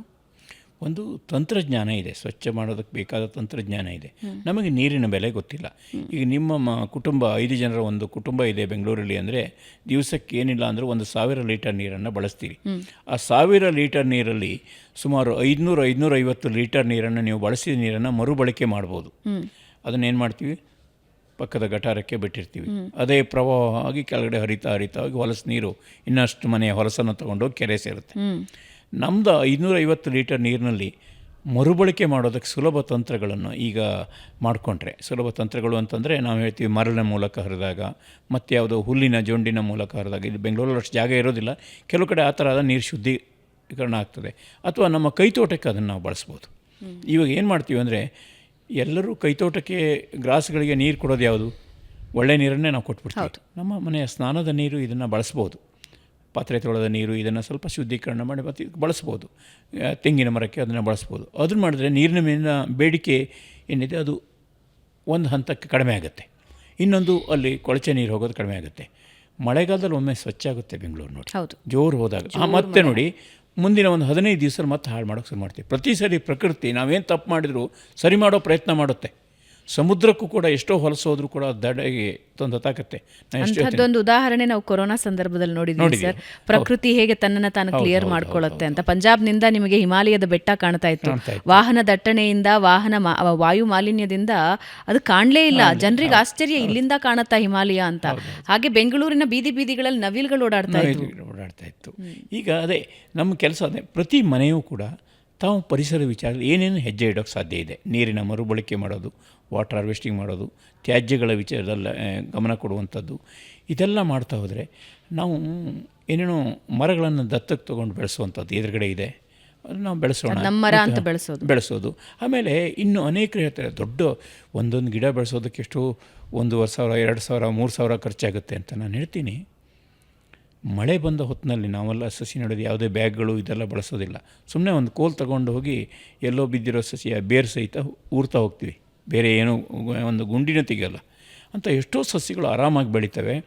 ಸುಮ್ಮನೆ ಗೂಟ ಒಂದು ಕಡ್ಡಿಯನ್ನು ಊರಿದ್ರೆ ಬೆಳೆಯಬಹುದಾದಂತಹ ಒಂದು 80ಕ್ಕೂ ಜಾತಿ ಸಸ್ಯಗಳು ನಮ್ಮ ಕಾಡಲ್ಲಿದೆ. ಸುಮ್ಮನೆ ಒಂದು ಗೂಟ ಊರ್ತೀರಿ, ಅದು ಇದಾಗಿ ಬೆಳೀತೆ. ಇವಾಗ ನಿಮ್ಮ ತಾಯಿ ಯಾರೋ ನುಗ್ಗೆ ಗಿಡ ಬೆಳಿತಿದ್ರು, ಹೇಗೆ ಬೆಳೀತಿದ್ರು? ಯಾರು ಸಸಿ ಮಾಡ್ತಿದ್ರಾ? ಇಲ್ಲ, ಒಂದು ಗೂಟ ಊರ್ತಿದ್ರು. ಅಮಟೆಯನ್ನು ಅದೇ ಥರ ಬೆಳೆಸ್ತಿದ್ರು. ನಾವು ತರಕಾರಿ ಬೇರೆ ಬೇರೆ ಇದರೆಲ್ಲ ಸಸ್ಯವನ್ನು ನೋಡ್ತೀವಿ. ಅದೇ ಥರ ನಮ್ಮ ಕಾಡಲ್ಲಿರೋ ಸಸ್ಯಗಳನ್ನು, ಹಿಂದೆ ರಸ್ತೆ ಪಕ್ಕ ಆಲದ ಮರಗಳನ್ನೆಲ್ಲ ಬೆಳೆಸಿದ್ವಲ್ಲ, ಅದಷ್ಟು ಕೂಡ ಏಪ್ರಿಲ್ ತಿಂಗಳ ಹೊತ್ತಿಗೆ ಗೂಟವನ್ನು ಊರಿ ಮಾಡಿತ್ತು. ಇವತ್ತು ನಾವು ಸಸಿ ನೆಟ್ಟು ಅದು ಖರ್ಚು ಮಾಡ್ತಾಯಿದ್ದೀವಿ. ಎಷ್ಟು 100 ವರ್ಷದ ಮರಗಳು. ಅವರಿಗೆ ಆ ಪರಿಜ್ಞಾನ ಇತ್ತು, ನಮಗೆ ಜ್ಞಾನ. ಅಂದರೆ ನೀರಿನ ವಿಚಾರದಲ್ಲಿ, ಮರ ಬೆಳೆಸುವ ವಿಚಾರದಲ್ಲಿ ಸರಳ ಸಾಧನ ಏನು ತಂತ್ರಗಳಿದ್ದಾವೆ, ಅದ್ರ ಕಡೆ ಗಮನ ಕೊಡಬೇಕು. ಮತ್ತು ಶಾಲೆಗಳಿದೆಯಲ್ಲ, ಕೇಂದ್ರೀಕೃತ ಶಾಲೆಗಳು, ಸುತ್ತಮುತ್ತಲಿರೋ ಪಾಲಕರು ತಮ್ಮ ಪರಿಸರ ಚೆನ್ನಾಗಿರಬೇಕು.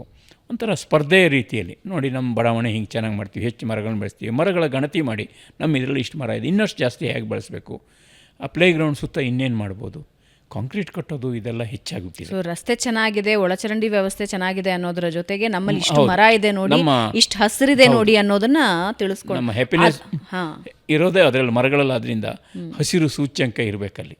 ಹಸಿರು ಸೂಚ್ಯಂಕ ಜಾಸ್ತಿ ಇರೋ ಅಂತಹ ಮನೆಗಳು ಅಥವಾ ಲೇಔಟ್ಗಳು ದಿ ಬೆಸ್ಟ್ ಅಂತ ಒಂದು ಪರಿಗಣಿಸೋದಕ್ಕೆ ಶುರು. ನಾವು ಅಂದರೆ ಅನೇಕರು ನೋಡಬೇಕು, ಇದು ನೋಡಿ ಹೀಗೆ ಮಾಡೋಕ್ಕೆ ಸಾಧ್ಯ ಇದೆ, ಜಾಗ ಇಲ್ಲ ಅಂತ ಹೇಳ್ತಾರೆ ಅನೇಕರು. ನೀವು ನೋಡಿ, ಸಸಿ ನೆಡೋಕ್ಕೆ ಜಾಗ ಇಲ್ಲ, ಕಾಂಪೌಂಡ್ ಹೊಡೆಯುತ್ತೆ. ಅನೇಕರು ಹೇಳ್ತಾರೆ ಕಾರ್ ಮೇಲೆ ಎಲೆ ಎಲ್ಲ ಬೀಳುತ್ತೆ, ಅಥವಾ ಹಕ್ಕಿಗಳು ಬಂದು ಹಿಕ್ಕೆ ಆಗ್ತವೆ ಅಂತ ಹೇಳ್ತಾರೆ. ಇದು ಮರ, ಅದು ಸಹಜವಾದ ಕ್ರಿಯೆ. ಹಕ್ಕಿ ಹಿಕ್ಕೆ ಆಗುತ್ತೆ, ಎಲೆ ಬೀಳುತ್ತೆ, ಮರ ಟೊಂಗೆ ಬೀಳುತ್ತೆ. ಅದು ನಮ್ಮ ಎಚ್ಚರಿಕೆ ನಾವು ತೆಗೆದುಕೊಳ್ಳೋಣ, ಅದಕ್ಕೆ ಬೇರೆ ಬೇರೆ ದಾರಿಗಳಿದ್ದಾವೆ. ಆದರೆ ಮರ ಬೆಳೆಸೋದು ಆ ಕಾರಣಕ್ಕೆ ಇರಬಾರ್ದು. ಹಾಗಾಗಿ ಎಲ್ಲಿ ಭೂಮಿಯಲ್ಲಿ ಜಾಗ ಇದೆ ಅಂದರೆ ತಲೆಯಲ್ಲಿ ಜಾಗ ಇದೆಯಾ ಅಂತ ನೋಡಬೇಕು. ಮರ ಬೆಳೆಸೋದಕ್ಕೆ ಮೊದಲು ತಲೆಯಲ್ಲಿ ಜಾಗ ಇಲ್ಲ. ಹಾಗಾಗಿ ಸಮಸ್ಯೆ ನೆಗೆಟಿವ್ ಆಗಿ ನೋಡ್ತೀವಿ. ಅದ್ರ ಬದಲು ಬೆಳೆಸೋದಕ್ಕೆ ಎಷ್ಟೋ ಜನ ಟೆರೇಸ್ನಲ್ಲಿ ಗಾರ್ಡನ್ಗಳನ್ನು ಮಾಡಿದವರಿದ್ದಾರೆ. ಟೆರೆಸ್ ಗಾರ್ಡನಿಂಗ್ ಅದು ಆ ಥರ ಸಾಕಷ್ಟು ಮಾದರಿ ಇದೆ. ಅಂಥ ಸಣ್ಣ ಸಣ್ಣ ಮಾದರಿ ಇದೆಯಲ್ಲ, ಅದನ್ನು ಹಂಚಬೇಕು. ಒಂದಿಷ್ಟಾರು ಬದಲಾವಣೆ ಆಗ್ತದೆ. ಎಲ್ಲರೂ ಬದಲಾವಣೆಯಾಗಿ ಒಂದು ನಾಳೆನೇ ಎಲ್ಲ ಚೇಂಜ್ ಆಗ್ತಾರೆ ಅಂತಲ್ಲ, ನಿಧಾನಕ್ಕೆ ಅದು ಶಾಲೆಗಳಿಂದ, ಕಾಲೇಜುಗಳಿಂದ, ಬೇರೆ ಬೇರೆ ಸಮುದಾಯಗಳಿಂದ ಅಂಥ ಒಂದು ಕೆಲಸ ಆಗಬೇಕು. ಇಲ್ಲಿವರೆಗೆ ನೀವು ಮಾಡಿರುವ ಕೆಲಸಗಳಲ್ಲಿ ಅತೀ ತೃಪ್ತಿದಾಯಕ ಕೆಲಸ ಯಾವುದು? ಅಂದರೆ ಹಲವಾರು ಕೆರೆಗಳನ್ನು ಜೀರ್ಣೋದ್ಧಾರ ಮಾಡಿದ್ದೀರಿ, ಹಲವಾರು ಜನರಿಗೆ ಪರಿಸರದ ಅರಿವನ್ನು ಮೂಡಿಸಿದ್ದೀರಿ. ಆದರೆ ನಾನು ಮರೆಯೋದಕ್ಕಾಗದೇ ಇರುವಂತಹ ಅದೊಂದು ಕೆಲಸ ಮಾತ್ರ ಯಾವಾಗಲೂ ನೆನಪಿನಲ್ಲಿ ಉಳಿಯುತ್ತೆ ಅನ್ನೋದು ಯಾವುದು?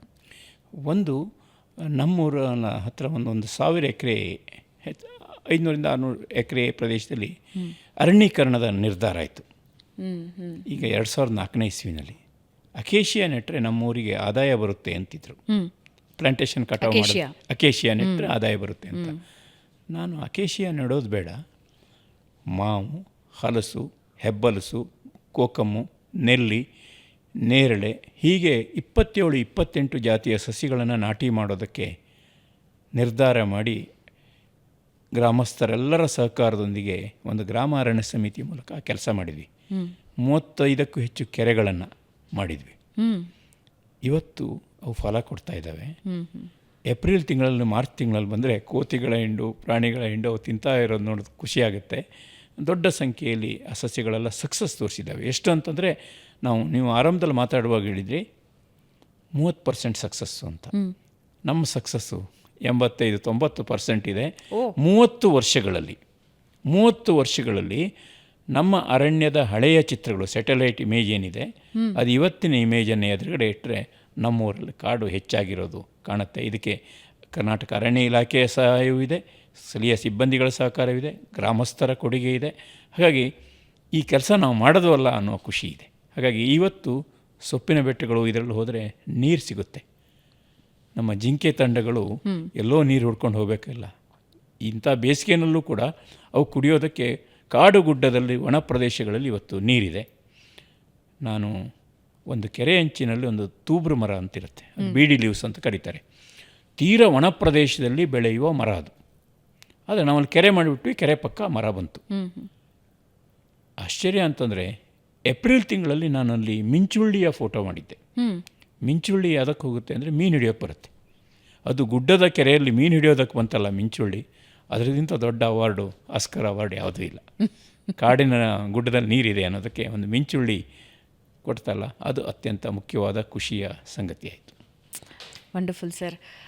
ಹೀಗೆ ಪರಿಸರದ ಬಗ್ಗೆ ಕಾಳಜಿ ವಹಿಸಿ ನಿರಂತರ ಪರಿಶ್ರಮ ಮಾಡ್ತಾ ಇರೋದ್ರಿಂದಲೇ ಬಹಳಷ್ಟು ಜನರಲ್ಲಿ ಜಾಗೃತಿನೂ ಮೂಡ್ತಾ ಇದೆ, ಜೊತೆಗೆ ಏನಾಗಬೇಕು ಅನ್ನೋದ್ರ ಬಗ್ಗೆ ಅರಿವು ಬರ್ತಾ ಇದೆ. ಹಾಗೆ ನಿಮ್ಮ ಕೆಲಸದ ಬಗ್ಗೆಯೂ ಕೂಡ ನಮ್ಮ ವೀಕ್ಷಕರು ತಿಳಿದುಕೊಂಡ್ರು. ವೀಕ್ಷಕರೇ, ನಾನು ತಿಳಿಸಿದ್ದು ಬಹುಶಃ ಒಂದು 2-3% ಅಷ್ಟೇ ಕಳವೆ ಸರ್ ಮಾಡಿರೋ ಕಾರ್ಯಗಳ ಬಗ್ಗೆ.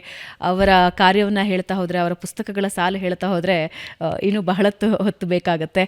ಆದರೆ ಪರಿಸರ ಉಳಿಸದ ಹೊರತು ನಾವು ಉಳಿಯೋದಕ್ಕೆ ಸಾಧ್ಯ ಇಲ್ಲ ಅನ್ನೋದನ್ನು ಸ್ಪಷ್ಟವಾಗಿ ತಿಳಿಸ್ಕೊಟ್ಟಿದ್ದಾರೆ. Thank you so much sir, ಕಾರ್ಯಕ್ರಮದಲ್ಲಿ ಭಾಗಿಯಾಗಿದ್ದಕ್ಕೆ. ನಮಸ್ತೆ. ನಿಮಗೂ ಕೂಡ ಕೃತಜ್ಞತೆಗಳು. ನಾವು ಹೆಚ್ಚಾಗಿ ಈ ರಾಜಕೀಯ ವರದಿಗಳನ್ನು, ಸಿನಿಮಾದ ಕಥೆಗಳನ್ನು ಚಾನಲ್ಗಳಲ್ಲಿ ಹೆಚ್ಚು ಬರುತ್ತೆ ಅಂತ ಒಂದು ಮಾತಿದೆ. ಒಂದು ಗಂಟೆಗಟ್ಟಲೆ, ಗಂಟೆಗಿಂತ ಜಾಸ್ತಿ ಆಗಿದೆ, ನಾವು ಪರಿಸರದ್ದೇ ಮಾತಾಡಿದ್ದೀವಿ, ಪರಿಸರದ ಕುರಿತು ಮಾತಾಡಿದ್ದೀವಿ. ನಮ್ಮ ಪ್ರಶ್ನೆ ಮಾತಿನದಲ್ಲ, ನಾವು ಕೇಳಿದ ಜನಗಳು ಎಷ್ಟು ನಾವು ಈ ದಿಶೆಯಲ್ಲಿ ಹೆಜ್ಜೆ ಇಡ್ತೀವಿ ಅನ್ನುವ ಪ್ರಶ್ನೆ ಇದೆ. ಹಾಗಾಗಿ ಎದೆಯೊಳಗೆ ಬೀರಳಿಸುವಂಥ ಕೆಲಸ ಆದರೆ ನಿಮ್ಮೆಲ್ಲರ ಶ್ರಮ ಸಾರ್ಥಕ. ಈ ಕೆಲಸಕ್ಕೆ ಮುಂದಾಗಿದ್ದಕ್ಕೆ ನಿಮಗೂ ಕೂಡ ಕೃತಜ್ಞತೆಗಳು. Thank you sir, thank you so much. So ವೀಕ್ಷಕರೇ, ಇದಾಗಿತ್ತು ಈ ಬಾರಿಯ ಬೆಂಗಳೂರು ಬಜ್ ಪಾಡ್ಕಾಸ್ಟ್. ನೇರ, ದಿಟ್ಟ, ನಿರಂತರ ಸುದ್ದಿಗಾಗಿ ನೋಡ್ತಾ ಇರಿ ಏಷ್ಯಾನೆಟ್ ಸುವರ್ಣ ನ್ಯೂಸ್.